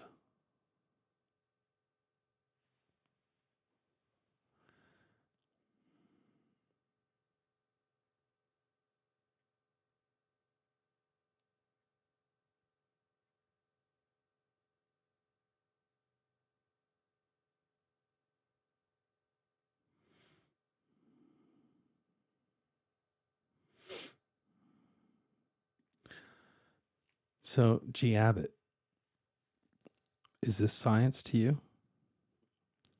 He turned in his school assignments with violent imagery. He went to counseling and seemed to be doing better. Is there science there? What is that?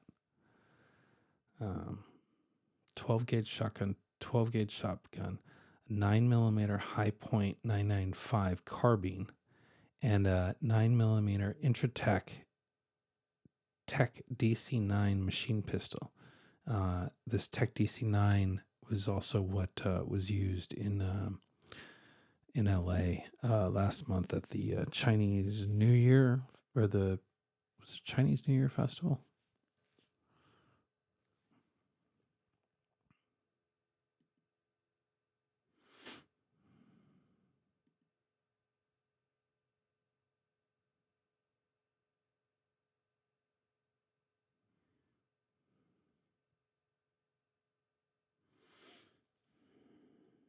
So these are done by Las Vegas, Nevada, Atlanta, Georgia.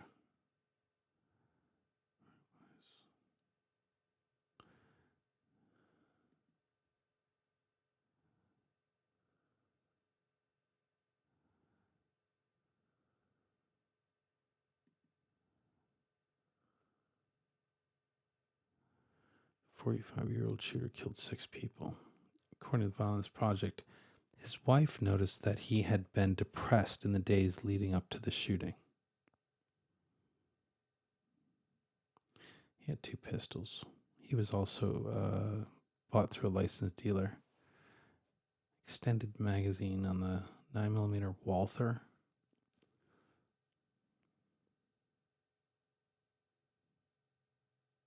Signs of mental illness, but no diagnosis.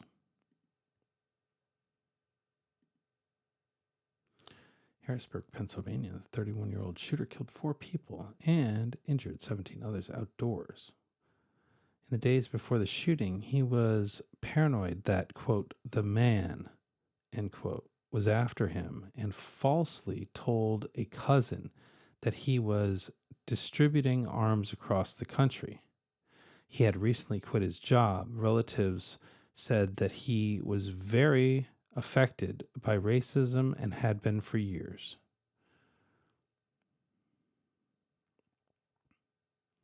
Thought disorder. So he had a 30 caliber M1 semi-automatic rifle and a 30 cal Marlin carbine.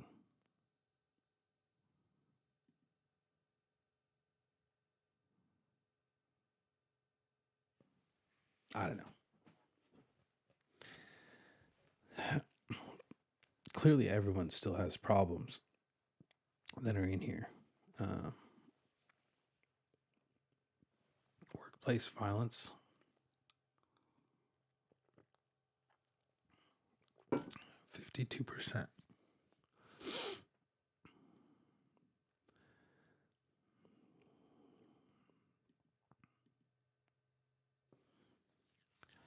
Asked his managers for assistance with his depression and job-related stress and was instead forced to leave the job a year before the shooting. He threatened to get even with the company. His grandmother died a month earlier. He believed there were conspiracies against him and seemed disoriented in the weeks before the shooting. After his medication had been changed, without his job, he became isolated and angry.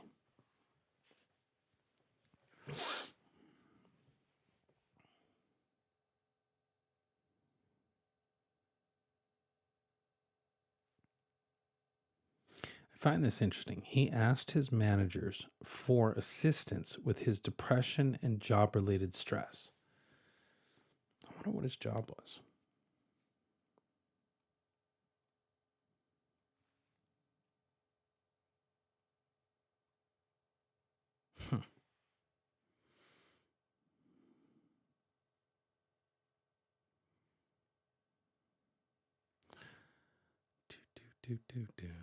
Science is fact.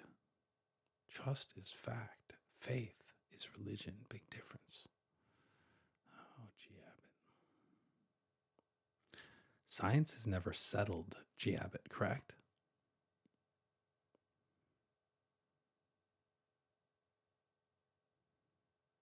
Mathematics is an interesting component of science.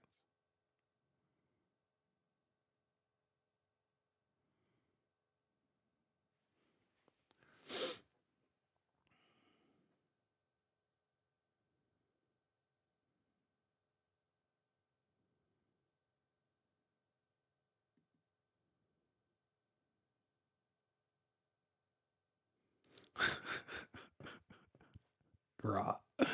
So bad.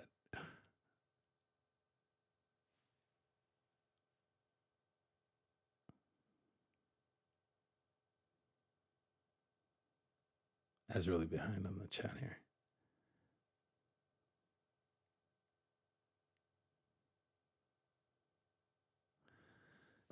Huh, interesting.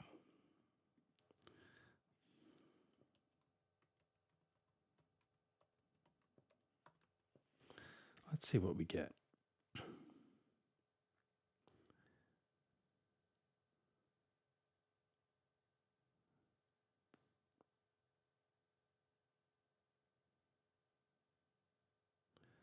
Oh, interesting. XP. I've never heard of XP.com. Explanations. Written by Sylvia Freeman, aka G. Abbott. Facts in science. Here, I'm gonna give it to you in a great voice. Let's play this. A scientific fact is an undeniably true statement accepted by the science community. It can be proven to be correct through observations and testing. This process is known as the scientific method. However, it's important to remember that nothing is ever final in science. Even facts can change over time if new, disputing discoveries happen. For example, scientists agreed for a long time that the appendix has no function in the body. Researchers proved that there were no health defects after removing the appendix during surgery. Therefore, they believed the appendix had no function. However, scientists recently discovered that the appendix might actually have an important role in fighting off diseases. If the function of the appendix is proven through experiments and observation, it becomes a new scientific fact.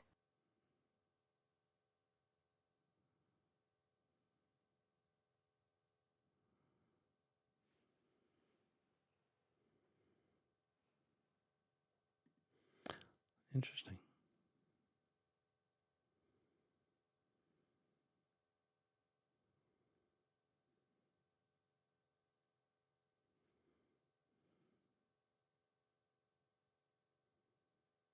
Hmm.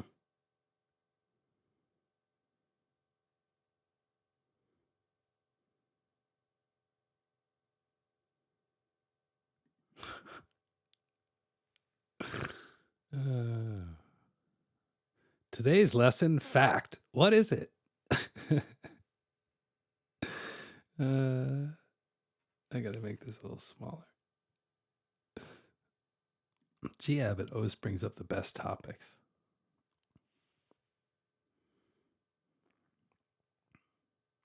Man on the street, what do you say a fact is? XPTV, funny. Pimby and Pumby, friendly newsboys. Joe Street, man on the street. Okay, no luck there. How about you, sir? What's a fact? Why? It's a fact how lovely my wife is. Oh, Harold.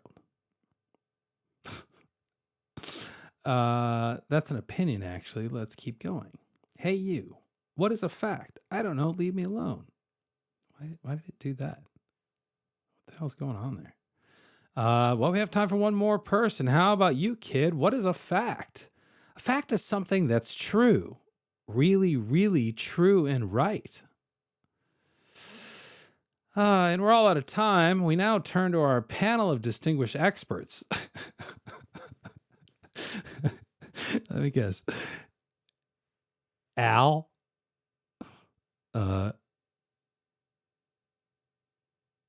Baby. And G. Abbott. So, Dr. Discursed, what is a fact? What?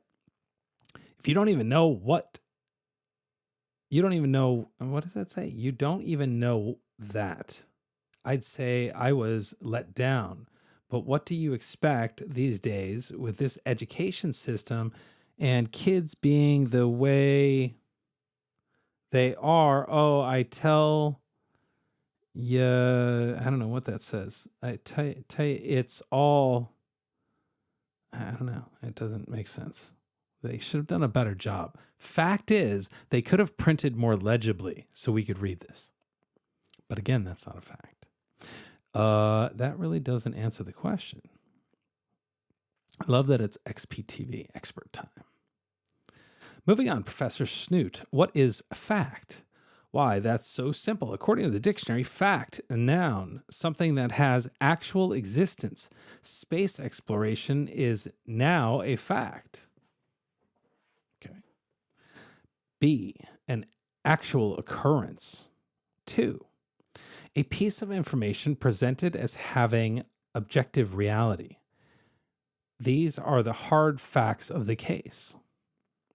I wanted to look it up in the dictionary. We would have just done that. Okay, kid, what is a fact? You didn't let me finish earlier. A fact is something that is indisputably true. Facts are proven through observation and experimentation.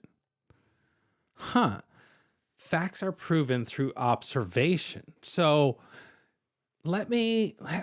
Abbott, are you still here? Are you still here? Yeah, you are.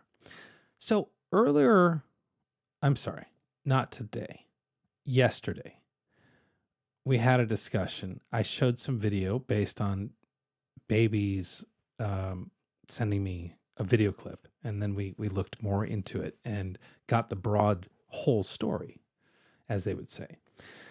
In that, through observation, we learned that the Proud Boys weren't the violent ones. We learned that the counter protesters, aka the leftists, were the ones who were the violent ones, as it turned out. So does that make that fact?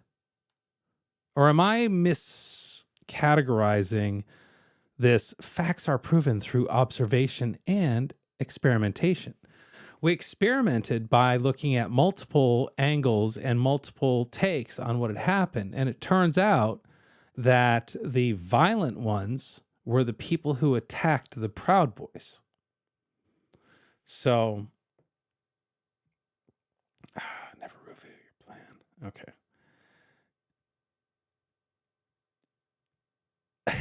What did I miss from Troy? What did I miss? What did I miss? Something good. Oh, Troy, what did I miss? Why does it look like you got timed out? It's not. I gotta go back.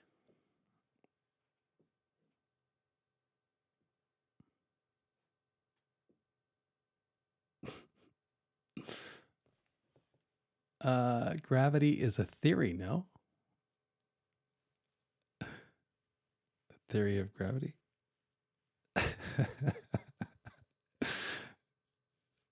Did G. Abbott leave embarrassed yet? I don't know. I'm still trying to understand G. Abbott's goal. It's just fuckery at this point. It's all fuckery. That's what I've decided. They all just come in to be complete fuckery fucks. Ashley Babbitt was murdered. Fact. I would agree. Would you like, through observation and experimentation, to prove that for you? In fact, I will only use left-wing sources to prove that she was murdered.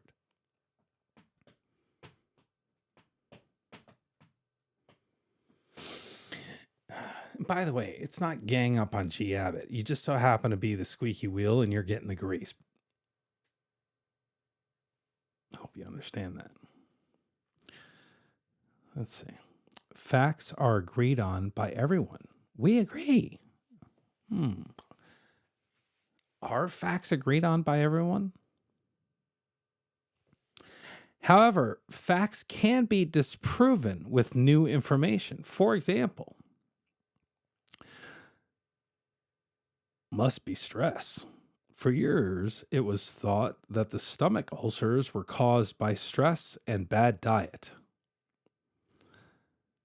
It was only once Dr. Barry Marshall gave himself gastritis, which can lead to stomach ulcers, by drinking a bacteria solution from a patient's stomach ulcer. It sounds awful. That doctors gradually, it says gradually be accepted that a bacteria, this is going to be a big one to say, Shilobacter pylori. That's a good doctor shit right there. Not stress causes ulcers.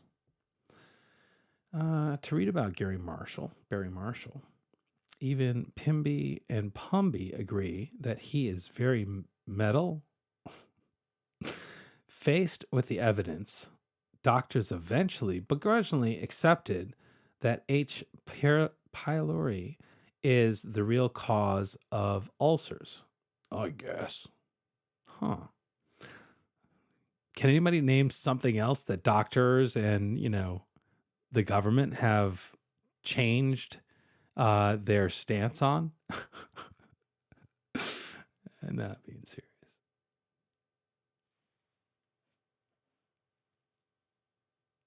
Tell us what matters. Tell us what matters.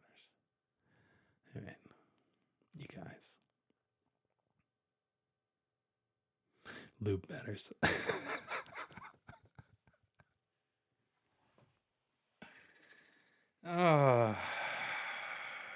Troy.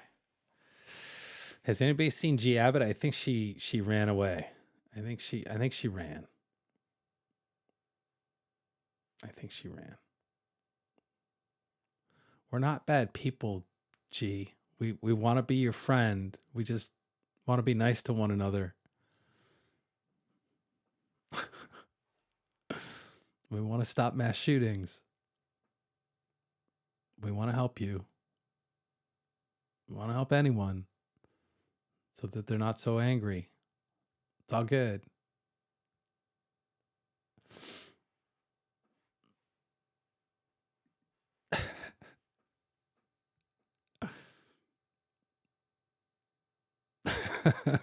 Can't say that.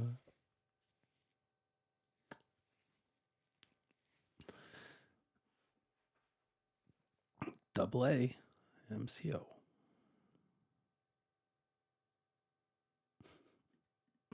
I'm getting tired. Remember this, kids. Opinions are not facts. Opinion. 2 heads is cool. Fact. We have 2 heads. That's it. Wait. I gotta screenshot this.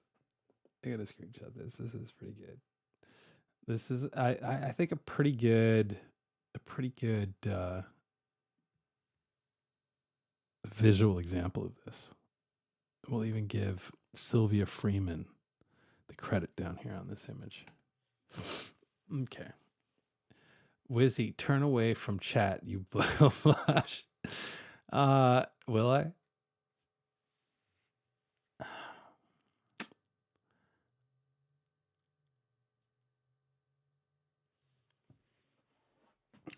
Right, Lisa? That's what I just learned in this fun cartoon. I have to give a shout out to G Abbott for this rabbit hole we've gone down. She managed to get us off of school shootings and other gun-related deaths. 2 heads matter. 2 heads matter. I don't understand how they don't collapse into the middle, though. I feel like there's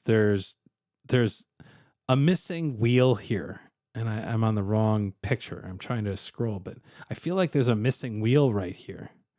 There's just a missing wheel right there. There should be another wheel, or maybe 2 wheels, or I don't know. Video, fact versus theory. The hypothesis versus law. This is from PBS.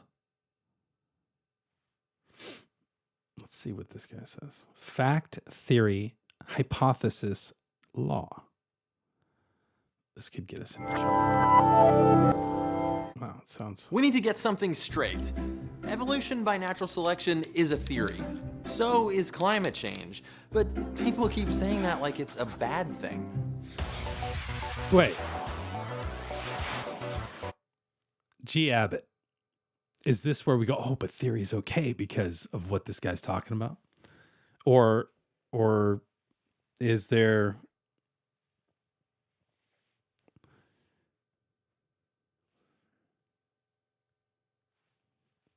Jab dangled lower. I don't get that one. Wait, let's play this.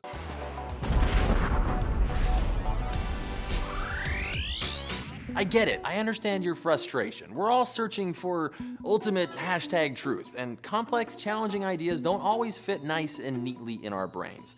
But what is truth? Are there different levels of truth? Are some truths truthier than others? Well, I don't know, but I do know this. Science is the absolute best tool we have for understanding how the universe works, and theory is not a 4-letter word. If we're gonna trust science together, the least we can do is speak the same language. Words like fact, theory, hypothesis, and law mean something totally different to a scientist than the way they're used in everyday speech. So let's get them straight. Facts are really just observations about the world around us.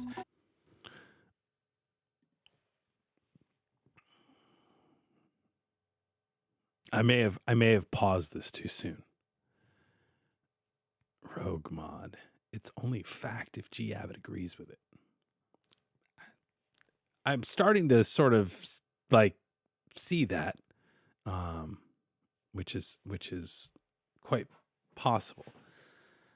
This guy says facts, observations about the world around us.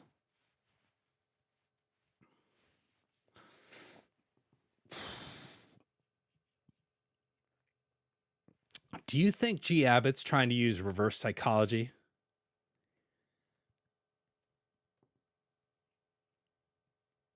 I know she probably gone. You know, she came in and did her thing, and you know, it's funny. Like they never stick around when challenged. Like they come in here just to disrupt, and then, you know, run with their tails tucked when challenged.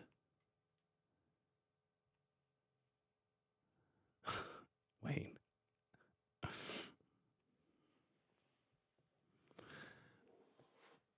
Pesky citizen. I used to work for PBS when I was in high school. It's not all bad.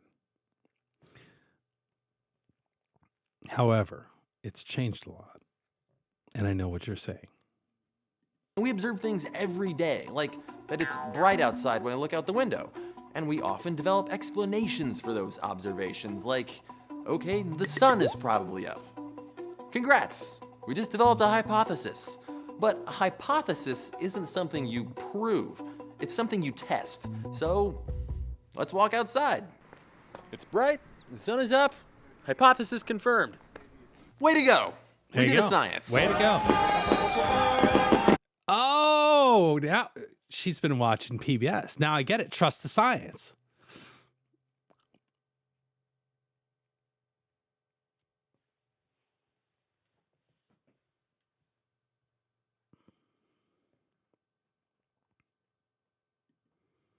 I don't know. I feel like that requires more. The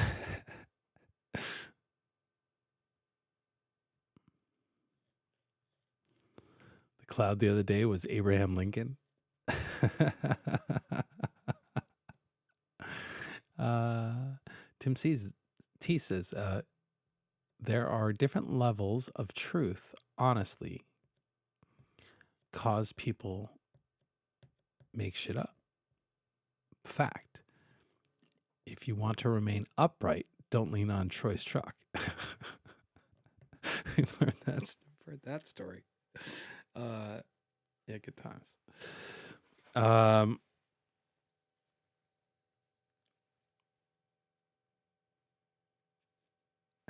That sounds weird to me.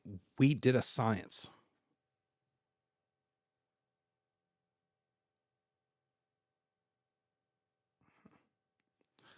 Something felt not right. Check. Oh, the right side's out.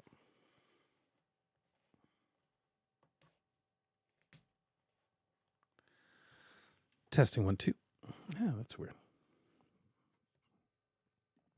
We did a science. We often come up with multiple hypotheses to explain an observation. We just eliminate the ones that are wrong. What's left over is not a theory or a law or an ultimate truth. It's just a possible explanation for something, one that can lead us to new hypotheses, which may agree or disagree with the original one. It's a never-ending story, only without the big fluffy dragons. That's so good. When enough hypotheses have gotten the old scientific check mark, we can pile these all up and turn them into something greater, a theory. A theory is the way we know something works, based on the evidence we've collected and all the hypotheses that we've successfully put to the test. The best thing about a theory is that we can use it to make predictions, and not just about the way things are, but how they will be. You may have heard someone say something like, I have a theory about why cats purr. I think it's because they're actually tiny robots, and those are their gears.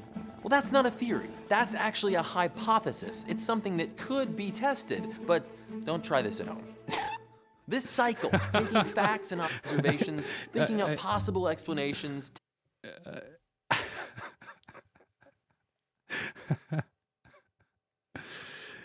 Okay. Was this G. Abbott's roundabout way of getting to the cat? I don't feel like G. Abbott's quite at that level to set this up to get us to, you know, cutting open the cat. But I don't know. Maybe she's a time traveler too and saw this coming.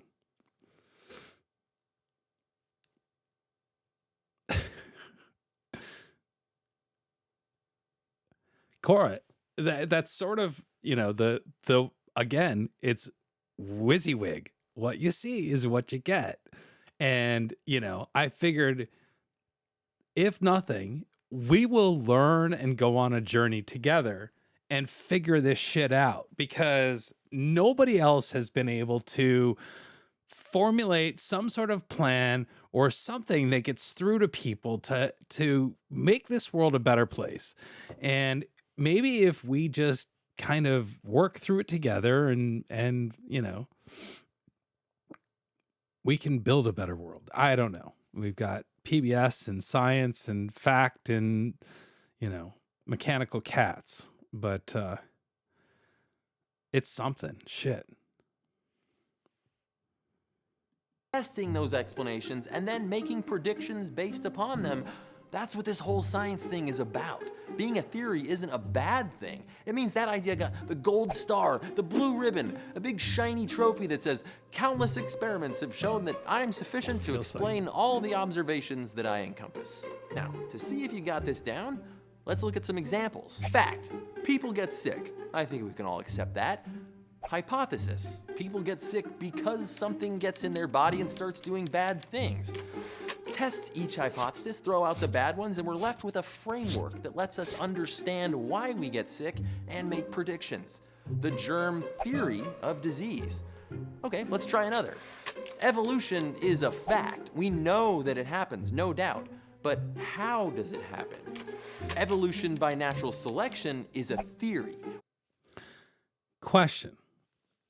For somebody in the audience that is remotely connected to any hospital, question for you. If it was just germs that caused people to get sick, why don't doctors and nurses get sick more often? Because they are in and amongst sick people all day long. That's literally their job, right? Could there be something more? Could it have anything to do with a combination of germs and attitude? If you're happy, are you less susceptible to, take in those germs? Is that a possibility at all? Pharma Kristen, we have been all over the place tonight. We started out talking about the mass shooting that occurred, and then where did we go? Oh, we talked about food, cheeseburgers. We've really been better immune system. Okay. So then it's not just germs. It's more than just germs, right? And he's testing a hypothesis. That's all I was asking. Death is birth. Interesting. That's a very deep comment right there. Okay. We've come up with thousands and thousands of hypotheses about it, tested them, thrown out the bad ones, and we developed a pretty darn good framework for predicting how living things change over time. So yeah, it's a theory. Stop saying it like a bad thing. Calling it a theory means it's passed the toughest tests that we can throw at it. And evolution has been tested maybe more than any other theory we know of. We should really call it the theory of the fact of evolution. What about something as fundamental as gravity? Is that a theory? Wait. The theory of the fact of evolution? I miss that. Okay, I'm not going back. Or is it a law?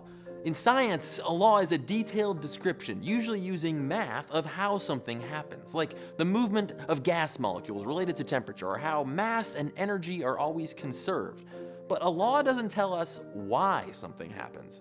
Gravity, as it turns out, is a law and a theory. Newton's law of universal gravitation describes precise... Oh, this is... Troy, I think this was your section right here. coming up. Precisely how two objects will attract each other based on their masses and the distance between them, and gives us a nice formula we can use to figure it out. Textbook law. But Newton's equation doesn't describe what is happening or why. To do that, we need a theory of gravity. Fact. If I drop this, it'll fall. Law. I can mathematically describe how fast that apple and the Earth will accelerate toward one another based on their masses and distance. But why is it happening? Hypothesis. There's a force pulling on the apple, or maybe there's something about the universe and the way it's structured that makes massive things fall toward one another. Or maybe the apple is like magnetically attracted to Earth or something. Eliminate the bad ones and we're left with a theory. And thanks to Einstein, we've got a theory of gravity called general relativity. But once scientists stumbled upon quantum mechanics, they began to realize that Einstein's relativity didn't account for what was happening on the very smallest gravitational scales in the universe. General relativity is still great at describing the universe at the scale that we interact with it. But even the theory of gravity is incomplete. Does that mean we throw it out because it can't explain everything? No, I mean, if you get a flat tire on your car, you get a new car. If you change the tire, is your car a different car all of a sudden? All of these fit together to make the scientific machine. We're constantly adding and taking away parts, but it keeps on running just fine.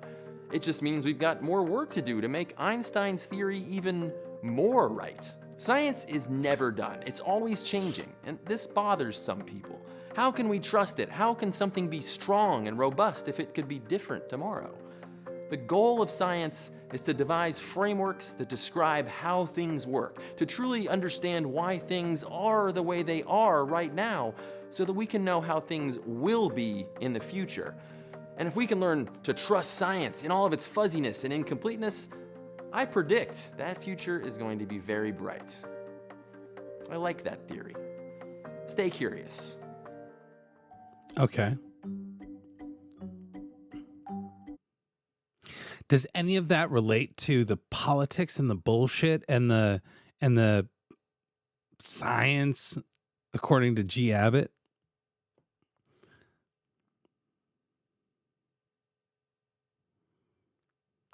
Facts are unquestionably true ideas.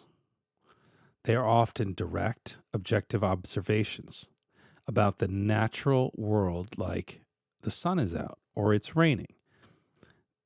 They are universally accepted as true, which means that everyone who observes them, agrees that they are true. They can be definitions and entries found in an encyclopedia too. Options, on the other hand, express a personal belief or opinions, express a personal belief or feeling. They often include the phrase, I think, I feel, I believe. Select the fact. Oh, this will be fun. I think that scientific theories are random ideas. Cats are the best pets. Avocados are gross. Biology is the study of living things. Okay. Shh, check. Very good. We did a good job there. What is a fact? From Daniel. It is something that can be proven to be true through direct observation. Again. Okay. I feel like I was spitting facts, or we were spit facts by watching the videos and seeing for ourselves the entire thing, the entire video, and using direct observation and realizing that what we were told was something was not true. Cheeseburgers are natural immunity. Okay, I'm down with that.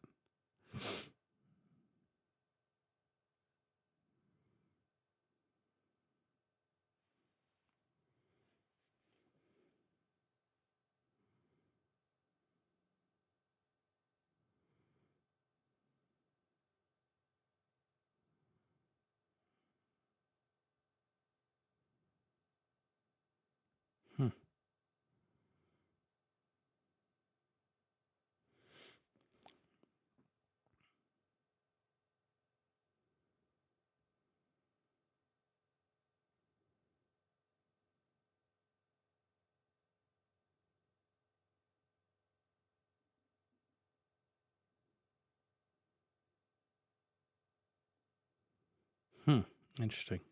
All right. Have we had enough fun for one night, y'all?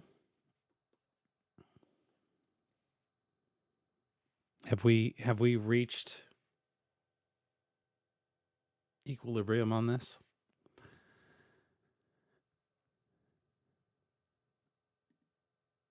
Sure. Absolutely. I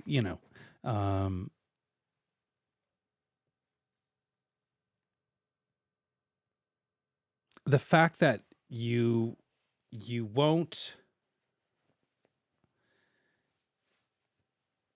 hear debate when challenged on your facts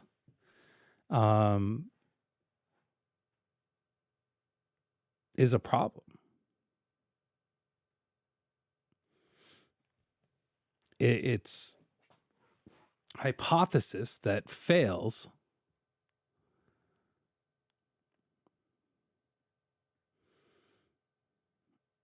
What is XSpy? I don't even know what this is. Choose how to learn.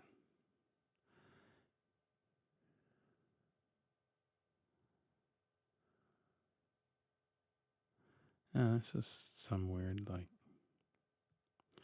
okay.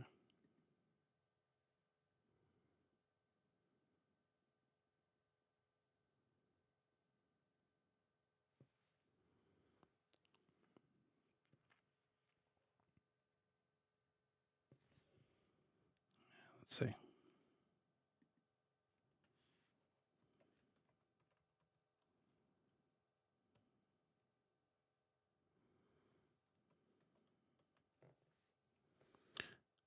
I gotta work on my vision issues. Like, I can't see. I don't know what it is. Everything's getting blurry. Might be getting fainty and passing out soon. If I do, somebody call 911. Not really. I'm good. But no, my eyes. I need some corrective vision.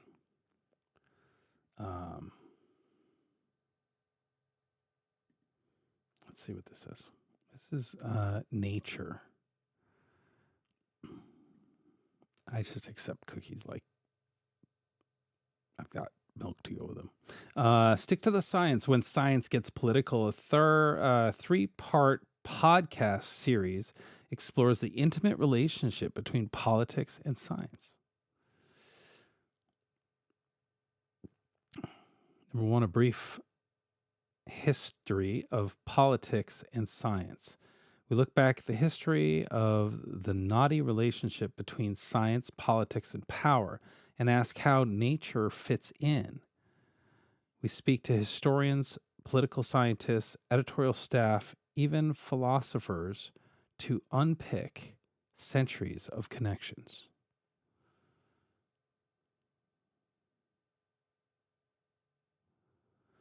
Okay.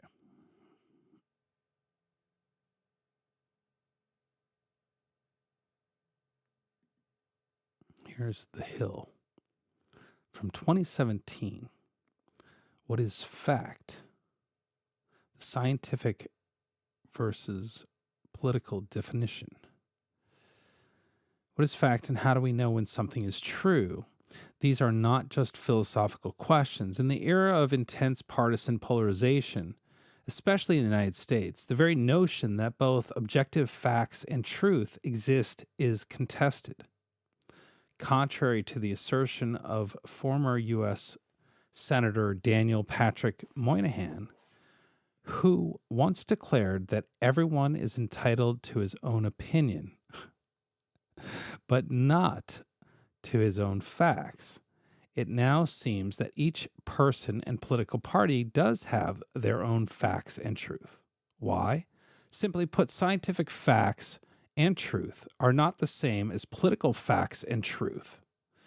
Democracy and science are often in conflict, and the different groups that support the Democratic and Republican parties have vested interest in endorsing rival conceptions of truth.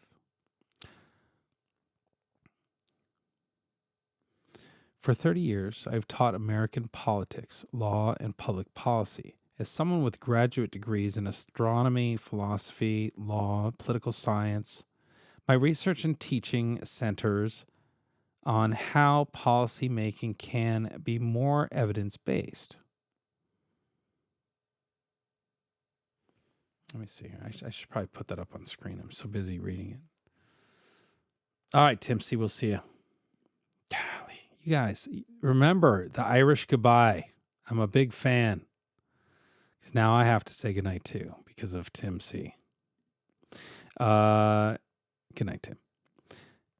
In most aspects of our lives and our business, we are taught to draw upon the best available evidence before making decisions. The same should be true for politicians and government. Decisions crafted on political myths and faulty or no evidence yield bad public policy, causing a waste of taxpayer dollars and failed or ineffective programs. Yet too much policy is crafted without real evidence. There are many reasons for this.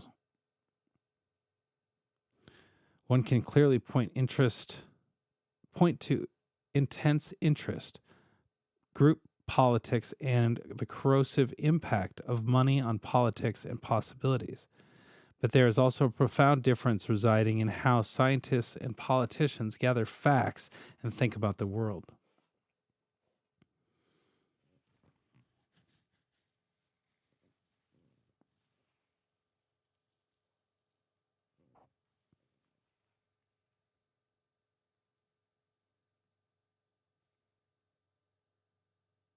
Okay, here. I'm going to post this article up for you. Throw it in the chat. The Hill, for what it's worth. Okay. I'm beat, y'all. Good night. Thank you very much. It's been fun hanging out. I'm glad you guys were here.